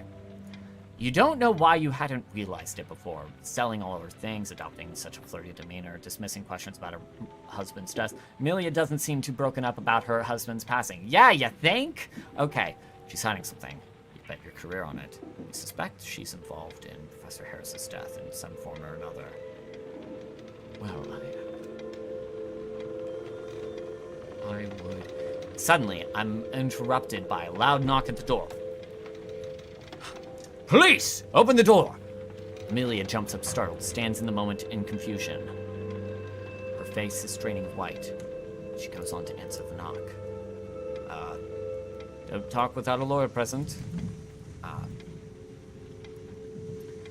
Oh boy. Oh boy, Easy Barry. Your gut tells you something wrong here. You feel uneasy about the officer at the door. You tell yourself you're being irrational on the edge, but you have trouble finding the feeling. You have precious moments to react. Oh gosh. Oh gosh. Okay. Okay. I'm not... Now here's the thing. My stealth, only a 20. It's gonna look mad sus if I don't wait. But also, there's some clearly shady shit happening, and I gotta know what's going down. Okay, if I go... Because, I mean, here's the thing. Do I go with the obvious signal to potentially get more valuable information, even though there's a high likelihood chance that I'm gonna fail, or do I hedge my bets and just wait? Ooh, this is tough, because... God damn. Spend 23 luck if I fail. Boy. Oh boy, I don't, here's the thing, I don't think I'm gonna be able to, like, alright, we're, let's go, gotta beat a 20. Oh! Yes! Oh, hang on, I need to mark a success in psychology, but yeah! Oh my god. Oh, that's a 12. Yeah! Yeah! Oh. Yeah, y'all saw, that was a 12. Okay. Oh my god. Oh. Like, you see how this game can be, nerve-wracking. Oh my god. Okay. Alright. We sneaky. Oh yeah, we sneaky. Okay. Oh boy, let's go to 98. Let's see what this is, gang. Your hunches are never wrong. Whatever that officer is here for, you don't want any part in it. Glancing around, you weigh your options. Decide to creep towards Amelia and Officer Powell, positioning yourself behind the stacks of items that are waiting near the porter. Neither of them seem to notice as they rush past your hiding place. Okay.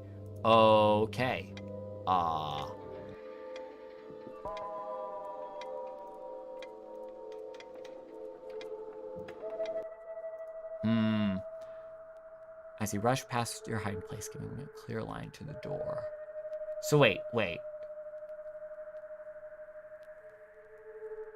They rush. So now, the question is, it might be a good time to explore the house. There's a risk of discovery, but it's not as if you have anything to lose by snooping around somewhere you weren't supposed to be. I'd beg to differ. Game, considering the gun that was used to threaten me earlier. Not to mention some of the other shady shit. For a brief moment, your gaze wanders to the staircase opposite of the entryway. Bedrooms on the stair are likely up there, and you might find some more valuable information. Fortune be upon me.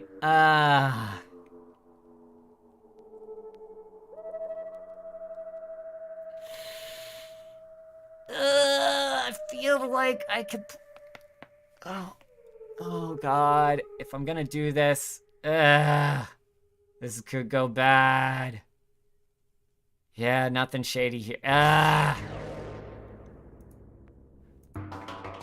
Normal house. Okay, fuck it. Fuck it. We going upstairs. The music has prompted me. 110. Okay. Oh boy, we sneaking. Oh, we sneaking. Oh, good. Okay. You turn your attention to the set of the stairs opposite of the entrance. You ascend the staircase to see 2 doors, one on either side of you. The door to your left is slightly ajar, no doubt leading to the bedroom. By process of elimination, the door to your right must lead to the study. It seems to be locked and you don't have a key. With enough time, you might be able to get the door open. But it probably would be unwise to spend too long trying, since someone might come to investigate it.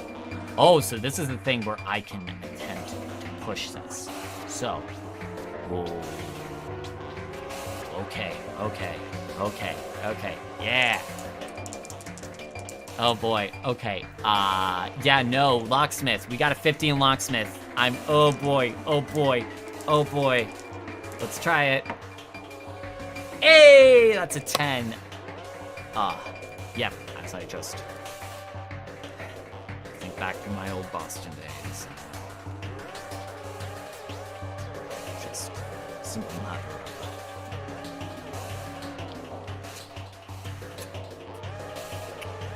Yep. I don't know how much of that picked up on mic, but whatever. Pick up on the lock. Alright. Going to 108. Oh boy.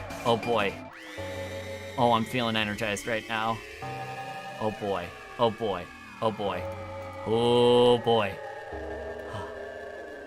Reach into my bobby pin. Produce a bobby pin. I insert it, fumble for a couple of minutes. It sticks under the strain for 7 terrible seconds. You fear that you'll break the door, but the tumbler gives and the door opens. Push your way into a small study and find the room much as you'd expected. The door across the window, which lets out a pale greenish light in the mist. This illuminates the room, which is adorned primarily with the most empty bookcases. There are also several glass displays throughout the room, but these are all similarly empty. At the far end of the room, just beneath the window, as a desk, which is littered with the professor's blood-soaked papers. Searching through the desk drawers, you find a stack of notes of various personal items. Buried in the bottom drawer, you find an old scrap of papyrus pressed into a glass frame. All across the ancient document are strange and unusual scrawls. As you begin to pick up and inspect it, you notice a sheet of paper lightly attached to the back of the frame, bearing the same scrawls as the papyrus, but with annotations in the margins. Presumably, this is a translation of the papyrus text. As you read it over, you marvel at the impossibility of its context. The papyrus purports to be written by a priest from an unknown city by the name of Ilnarik. By this account, the priest records observations of an odd and ugly race of beings who once lived on a lake in the forgotten land of Minar. The documents go on into great detail about these fire rituals, about these strange creatures, and speak of the haunting dances that they would perform in the light of the flames and beneath the gibbous moon. And always under the watchful gaze of the sea-green stone idol chiseled in the likeness of the great lizard. The priest's writing goes on to mention rituals used to ward off the influences of that detestable creatures. Rituals performed by humans. Okay. The text of the ritual and the annotations is untranslated and simply rendered into the same characters that say, oh, whoa. Okay.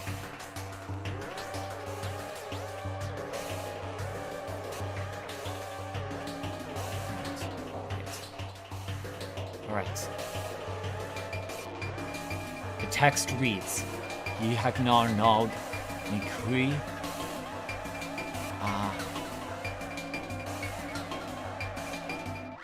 Bookrogue. Strange phrase sticks into my mind. Okay. I know the ritual chant.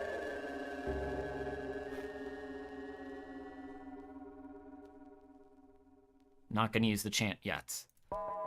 Okay. Okay. But now, oh boy.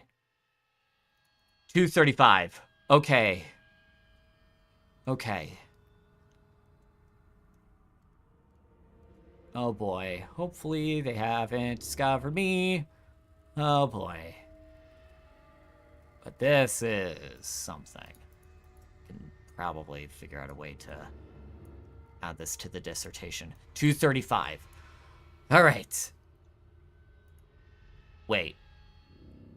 Oh, wait a minute. Shoot. That's the entry for if I know the chant. Shoot. Was that 108?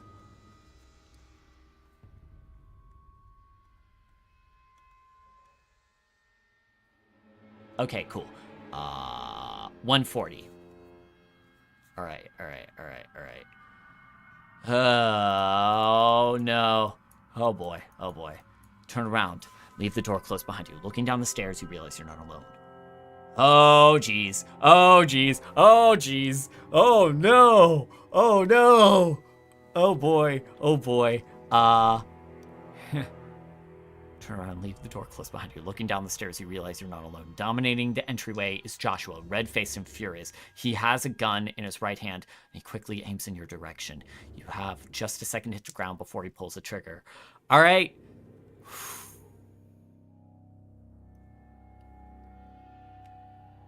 Man, I have 11 hit points. If he rolls good enough, this could be the end of things. Oh god, what's my dodge? My dodge is 50.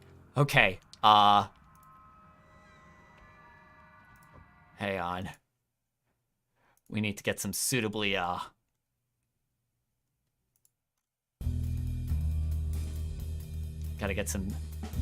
Gotta get some suitable music. Alright. Oh god! Nope! That's 78. Yeah, that's a failure. I don't even have enough luck to dodge that. Oh boy. Oh jeez. Okay. 1d10 plus 2.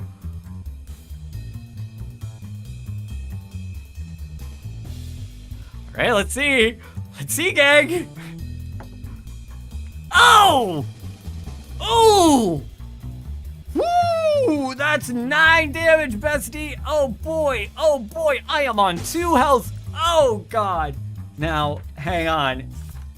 If we're going by the standard combat rules, technically this would be a major wound right now, so I'm gonna need to get some medical attention. Oh boy, this is bad. This is real bad.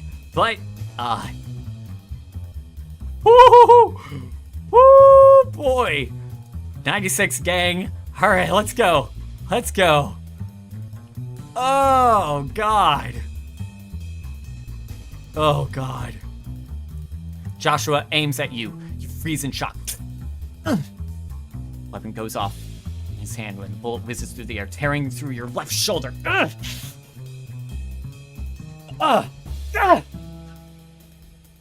No, it's a failure, but doesn't make the pain any less. You struggle to fight through the pain. You find Joshua standing over you. The looks on his face is one of pure rage. It is the last thing you see before you're clubbed into unconsciousness. Oh boy. Well,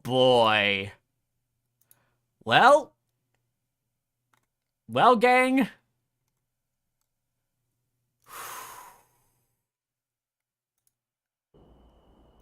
Quite a pickle we found ourselves in right now. Okay.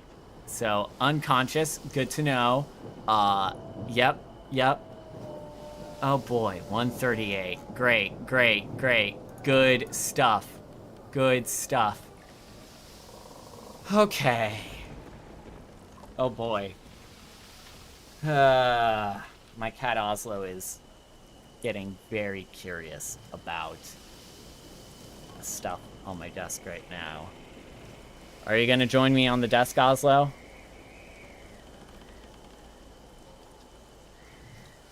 There's plenty of room. Okay. Okay. Alright. Alright.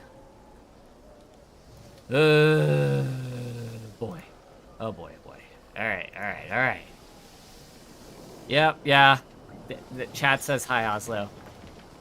Oh, God. God, what?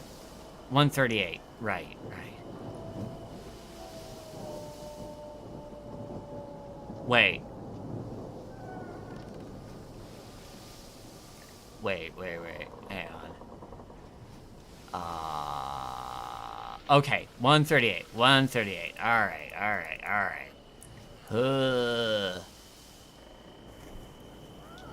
Yeah.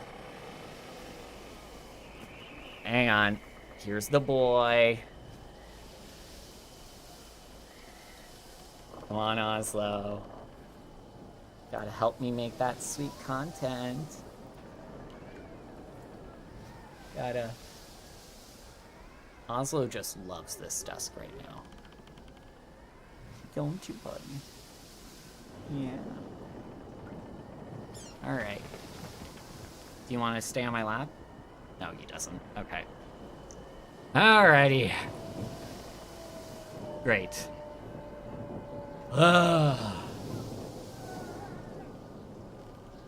Yep. There's the boy. A nice little bit of respite for Grad. Okay. You're awake. Strip of any weapons. Man, I swear, if I could have gotten a weapon. God. Stripped of your weapons and tied to a chair in a dusty basement. Oh, boy. The first thing you notice is the pain from your wounds. They're fresh and have not been tended to anyway. That's bad. The second thing across the room is a strange collection of items. A pair of cracked clay cylinders, a gemstone-colored altar, stacks of paper, and a natural-looking idol of sea stone and fashioned in the late grizzly. Hey! Hey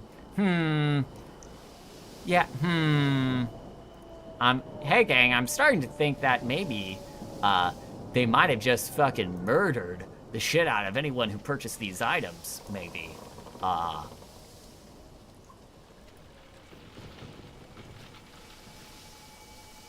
Okay. So. He puffs angrily at his cigar as he stares at you. I swear to fucking God, the cops. Fucking A-cab.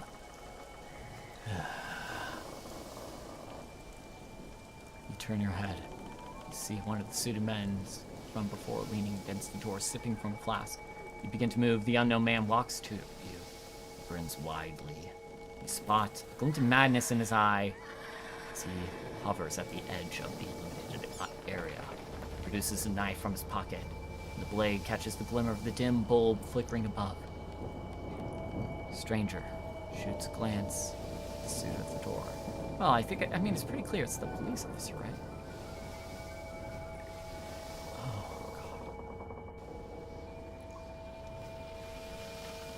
God. Comes to the light, presses the light up against my cheek. Takes into your flesh, nicking you. Drops of blood on the tip. Thought you could cause trouble for Josh, eh? I'm going to enjoy this. Getting rid of my little problem. Everything was fine until you started snooping around. Putting me and Amelia both in danger here.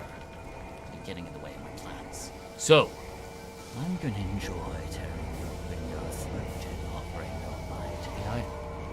Perhaps it will please him. Get what I want. I'll finally make my way to the beautiful place I've seen in my dreams. It will be over soon, but I will lead you slow. Because I want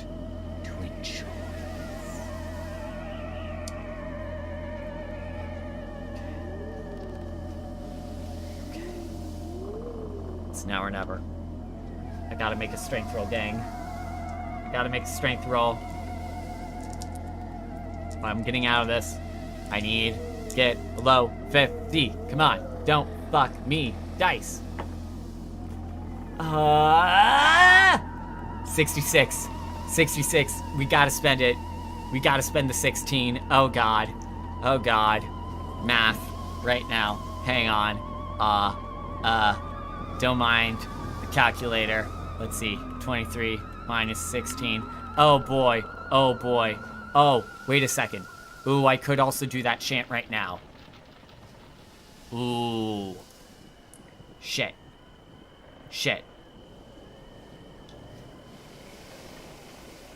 Oh, what was the number of that chant? You know what? Hang on. Okay, so alternatively, on one hand, we got the 7. We got the 7, so at the very least, I can escape. But... oh, Boise Berry, Boise Berry. It was chant. 235. I don't know, gang. What do you think? I could use the chant now. That could be a problem, but... ooh, man, I just wanted to get fucking tenure, man. I bet Professor Harold doesn't have to deal with this bullshit. Oh, I could... do I use the chant? Because if I use the chant... because this idol's right here. If I do the chant, maybe... but then I could be the sacrifice.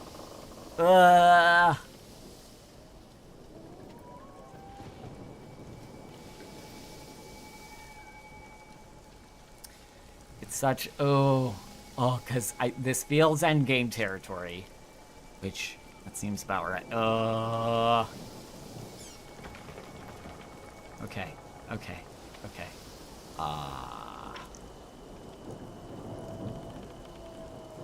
Alright, alright. Alright, I'm gonna... you know what?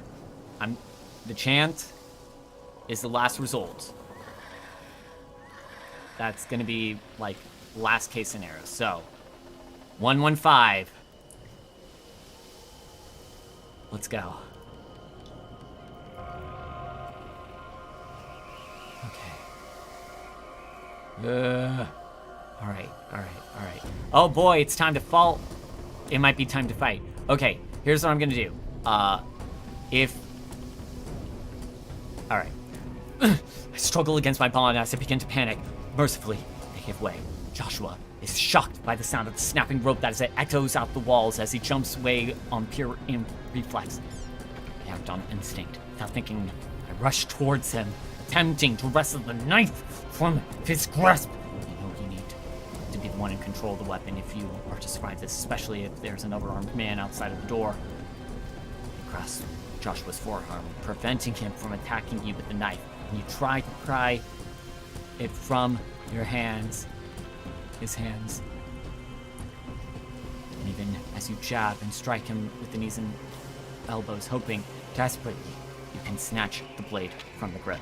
Alright, so my brawl roll is a 45. So, alright, if I make this, we're gonna keep going. If I fail, we're doing the chant. Ooh! That's a 75. Let's go. Okay. We'll deal with the gun guy in a moment. Oh boy. 133. Okay. Ooh. Oh man. Oh, you see? Oh god, it's getting climaxy. Throw a punch at Joshua's face and send him stumbling backward. Poof! Stunned, he managed to whip the knife from him and grasp as he gets up from his feet. Oh shit! Wait a minute. Hang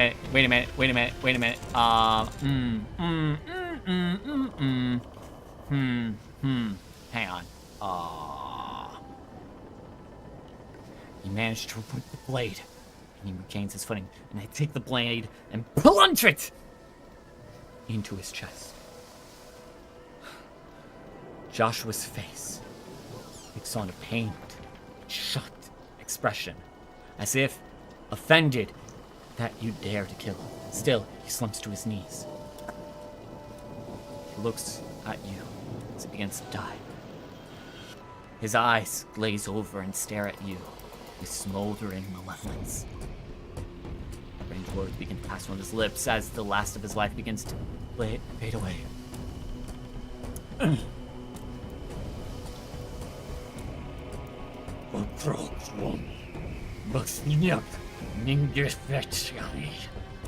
The last of his breath rattles his body as he slumps into a lifeless heap of feet. You feel greatly disturbed by this, but you attempt to shake it off and move on. You survey the room. Table at the end is covered with various artifacts, as well as large stacks of paper. There's a little else, save for the flickering bulb above you, the empty chair, and Joshua's dead body. Make a sanity roll. Plus 0.1 sanity. If you fail, take 1d3. My sanity. 85. Yeah, alright. We're losing a d3, so we'll do half of whatever the d6 is. 2, so 1. Okay.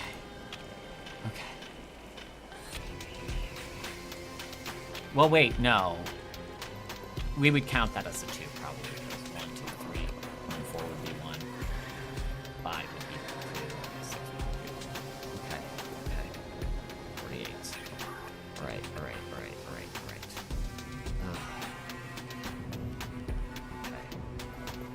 Alright. Alright. So, do I look over the items, or do I leave this place? Because if I leave this place, there is high likelihood that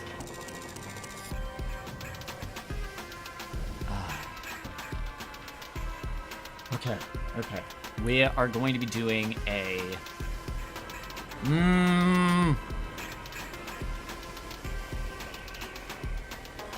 because the items here could be something that can help me out.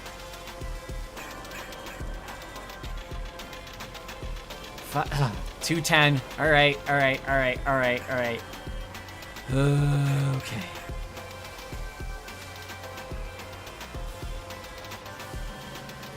Wait a second. Those motherfuckers did steal all the items. Oh, how dare they? Stand over the table of curious artifacts.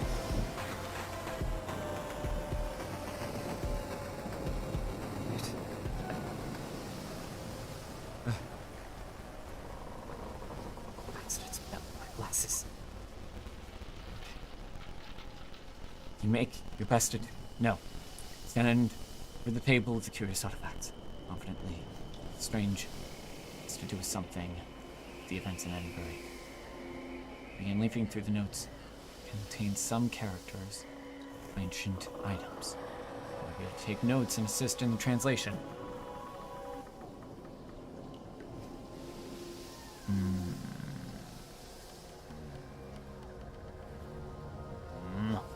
Okay. Alright. I'm gonna go out on a limb and say, if this is the same journal. Alright, 240.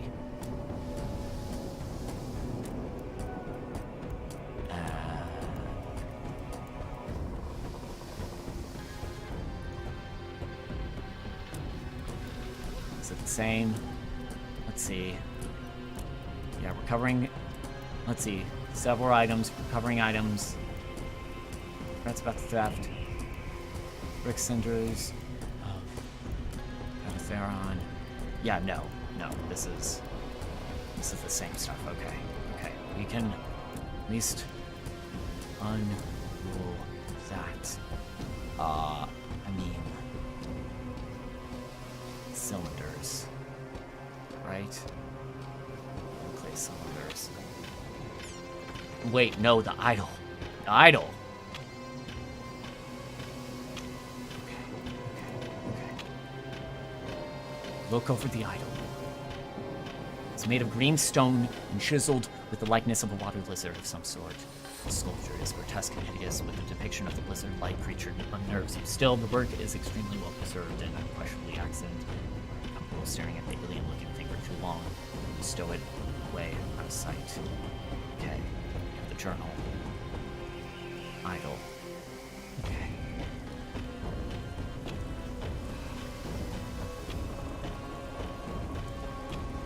Oh god. Oh, I feel like I'm pressing my time. Okay. Do we go for...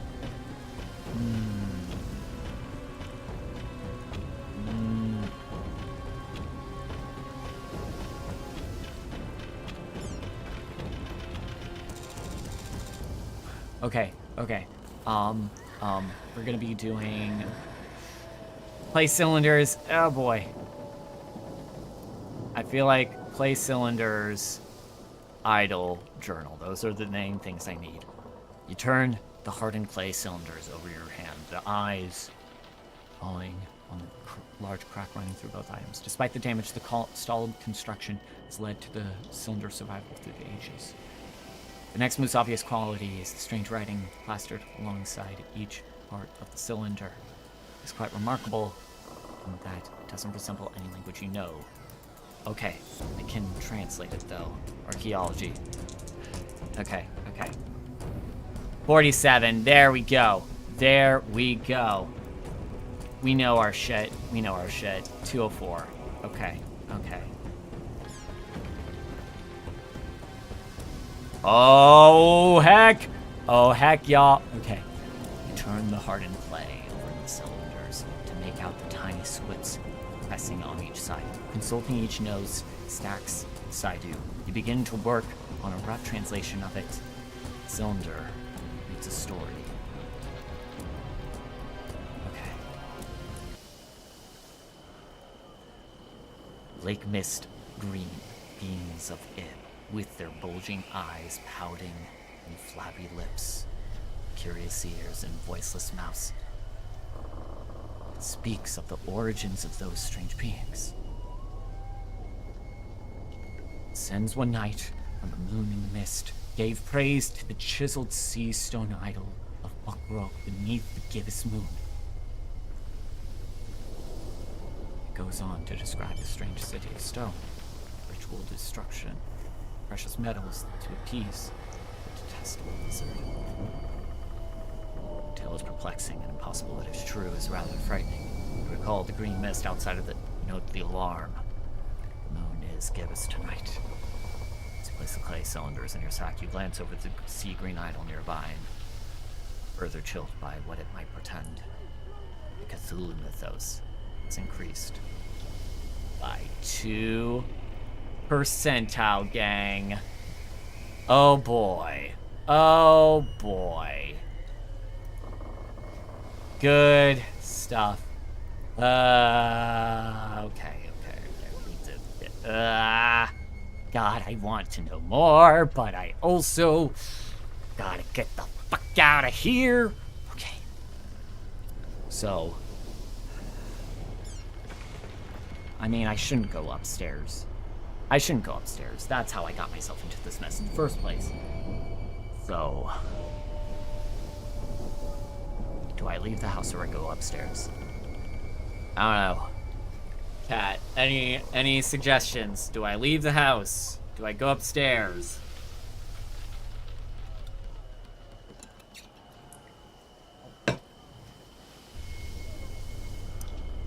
Because I have the idol now. The chant has something to do with the idol, so you still have that failsafe. Do I go upstairs or do I leave the house? You know what? We're gonna... Alright. Alright, that's one...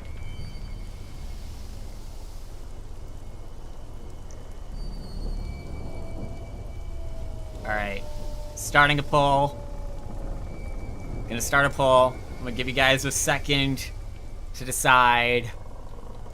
Okay, we got people going for going upstairs. All right. Oh boy. Oh boy. Oh boy. No one else. Okay.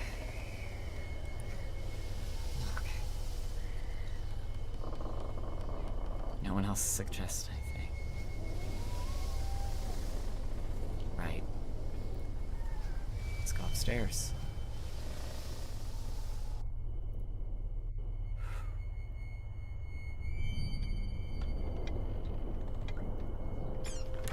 Alrighty. We going upstairs.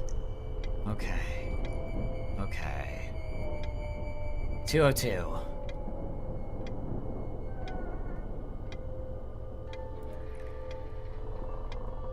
You open the door to find a bedroom, just as you'd expect. The room clearly belonged to a bachelor, as the only feminine object is a set of lace sleepwear. Yeesh, okay.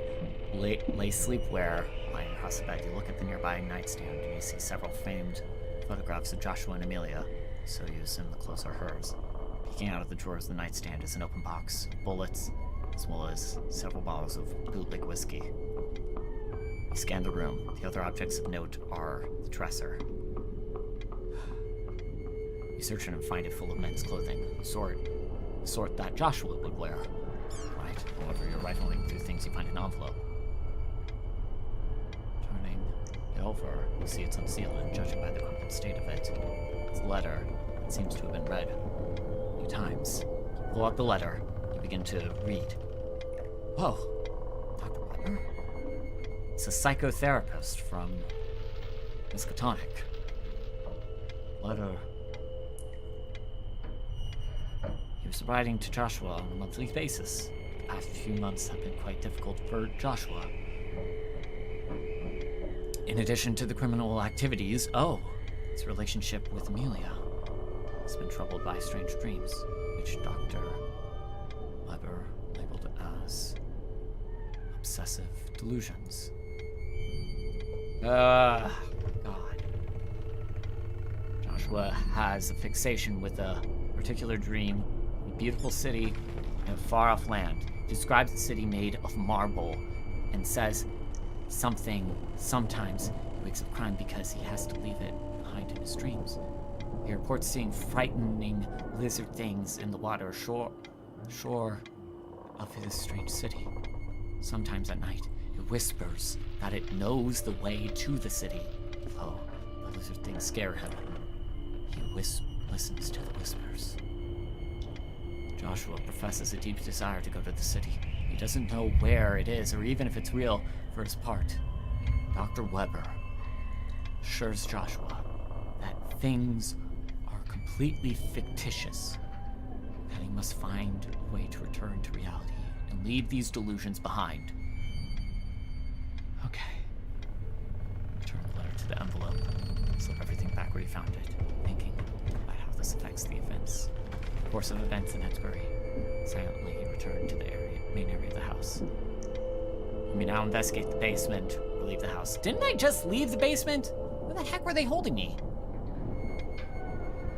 Oh boy, Gang, I think it's time to get out. I think we gotta hit the bricks, y'all. It's oof. Okay. 181.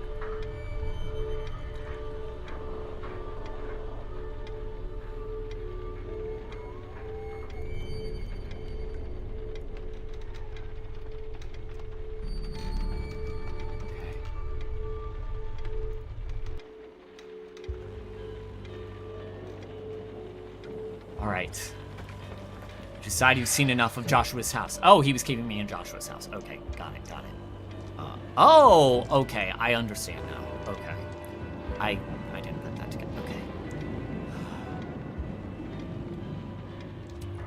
Exit the building. Close the door behind me. Look out into the fog and find it thicker than I remember. Almost see nothing. Compounding this problem is the darkness, which has completely fallen while I was inside. Armed with new knowledge, feel prepared to confront what lies ahead. I don't know about that, but alright. Okay.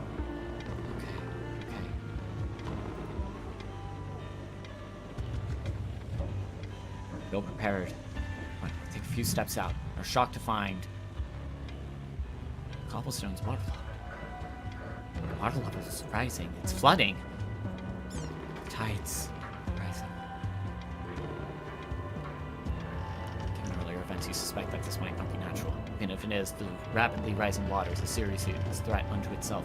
Feel a twinge of fear, but overcome it and spur yourself in action. You have to escape the flood, but you must act quickly.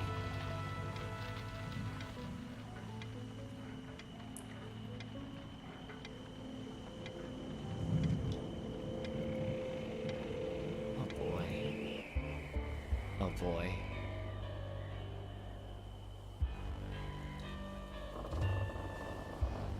We're gonna... Okay. If I decide... I don't know the number for the banyu. Search for higher grounds and hope to find water. Outrun the rising tide. Oh god, either of these don't seem like good options.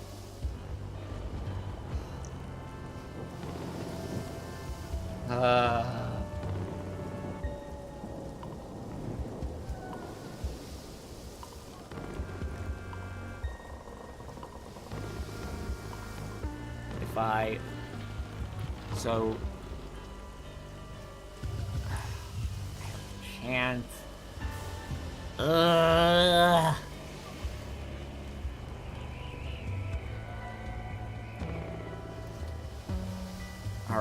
Alright.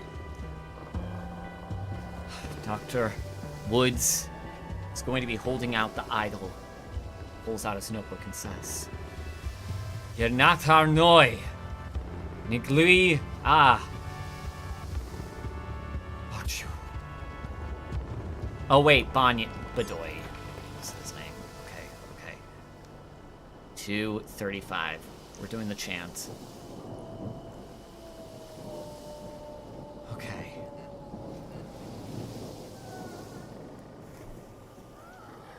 The words of the ritual force themselves into my mind. Stare blankly at the reflection of the moon and stars upon the rising waters of the lake. It's as if my lips are being controlled by something else, automatically uttering the strange syllables, these unfamiliar words. Yahaknyar nog niglui ach okrog. Recite the word slow,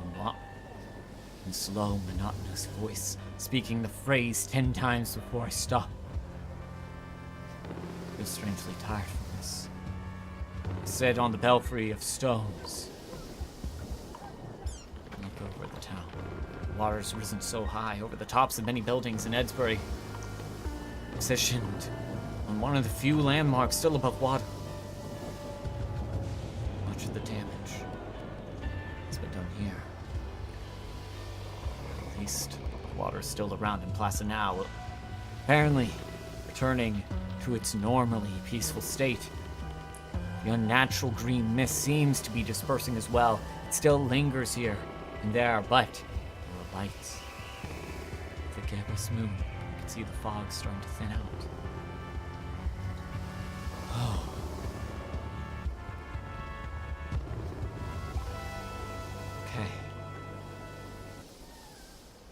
Okay.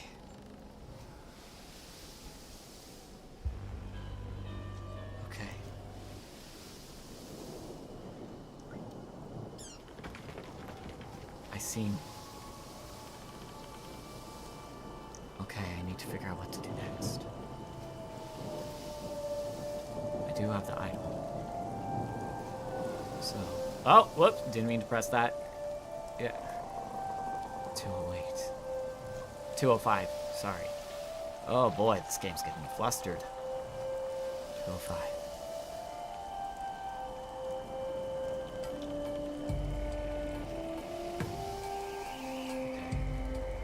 exhaustion overtakes me. I lean back and I close my eyes and I drift into a deep slumber. A strange but horrific dream.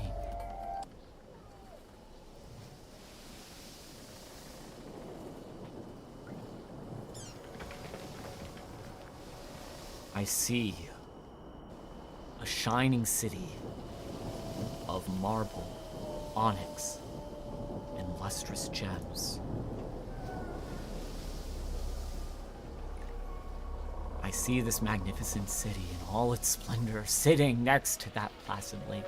And then, in an instant, it's gone. As the water rises to swallow it, consume me.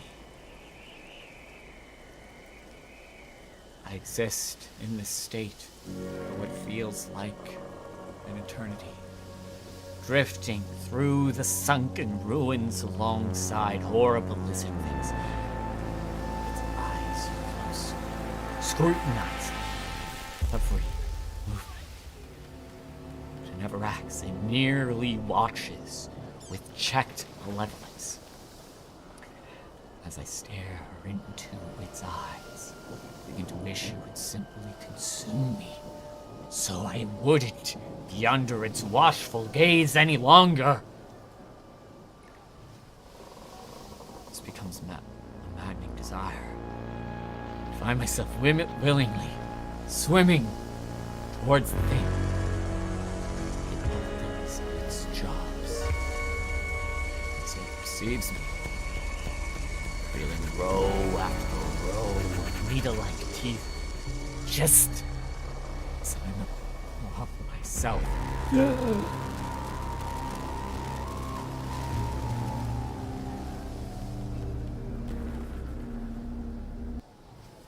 I awaken.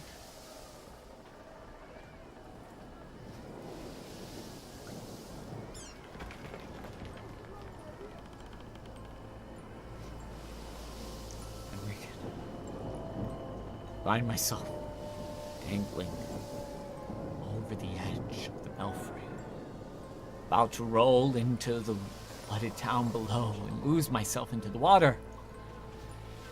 Pull back. Pull myself to the center of the platform for my safety. Glimmer. My sack catches my eyes.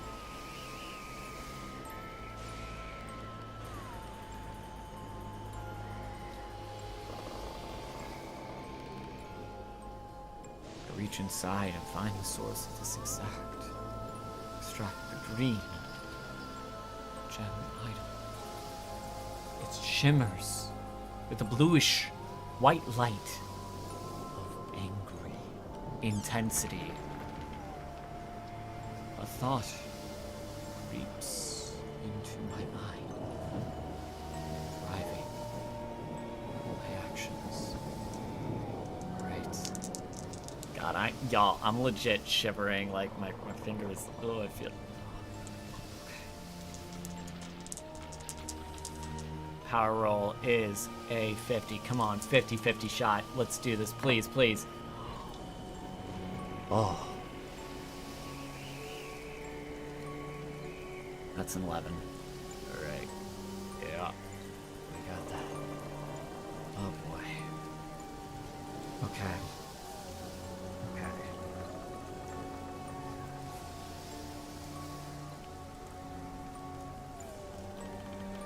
Okay. Go to 219. Got it.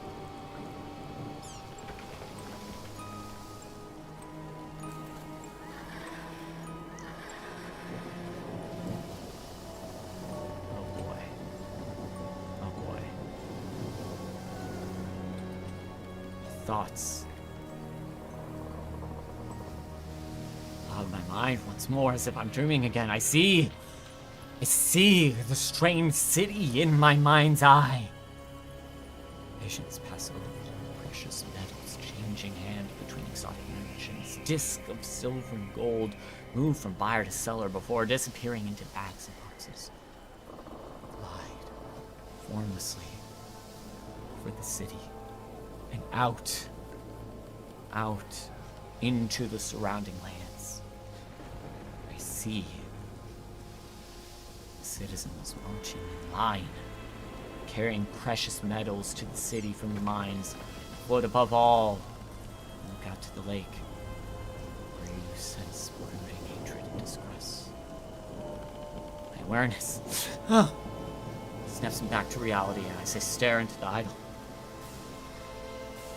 Make a connection between those precious metals and those grotesque lizard things' disdain. I don't have a gold bar. I don't know where I would have found a gold bar. Man, that might have been in the basement. Oh boy. Boise Barrier. Oh boy. 234. Got it. Cool. Oh boy. Oh boy. Oh boy, guys.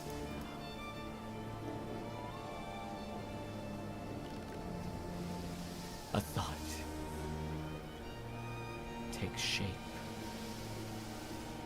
And the clarity takes hold.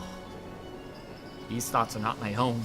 I see visions of the strange reptilian beast, that detestable water lizard. I stare into its eyes, hypnotized as it hisses at me. It beckons me forward. And I must heed that call. My feet move forward, carrying me over the edge of the belfry and into the waters. I don't thrash, I don't swim, I don't struggle or resist. I simply sink. I sink. And now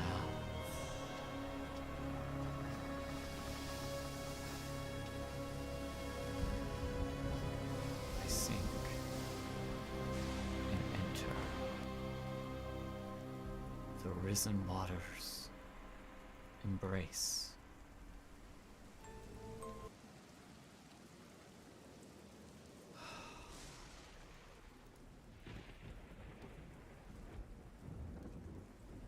And that is the end of Dr. Ellery Woods, led to his demise by the will of Buckrogue, the great water lizard. The great old one has ensured that doom has come to the little lakeside town. There are no survivors. Eventually, the idol will be found, but the process will begin again, just as it had before. But this is no concern to Dr. Woods. His visit to Esbury is over.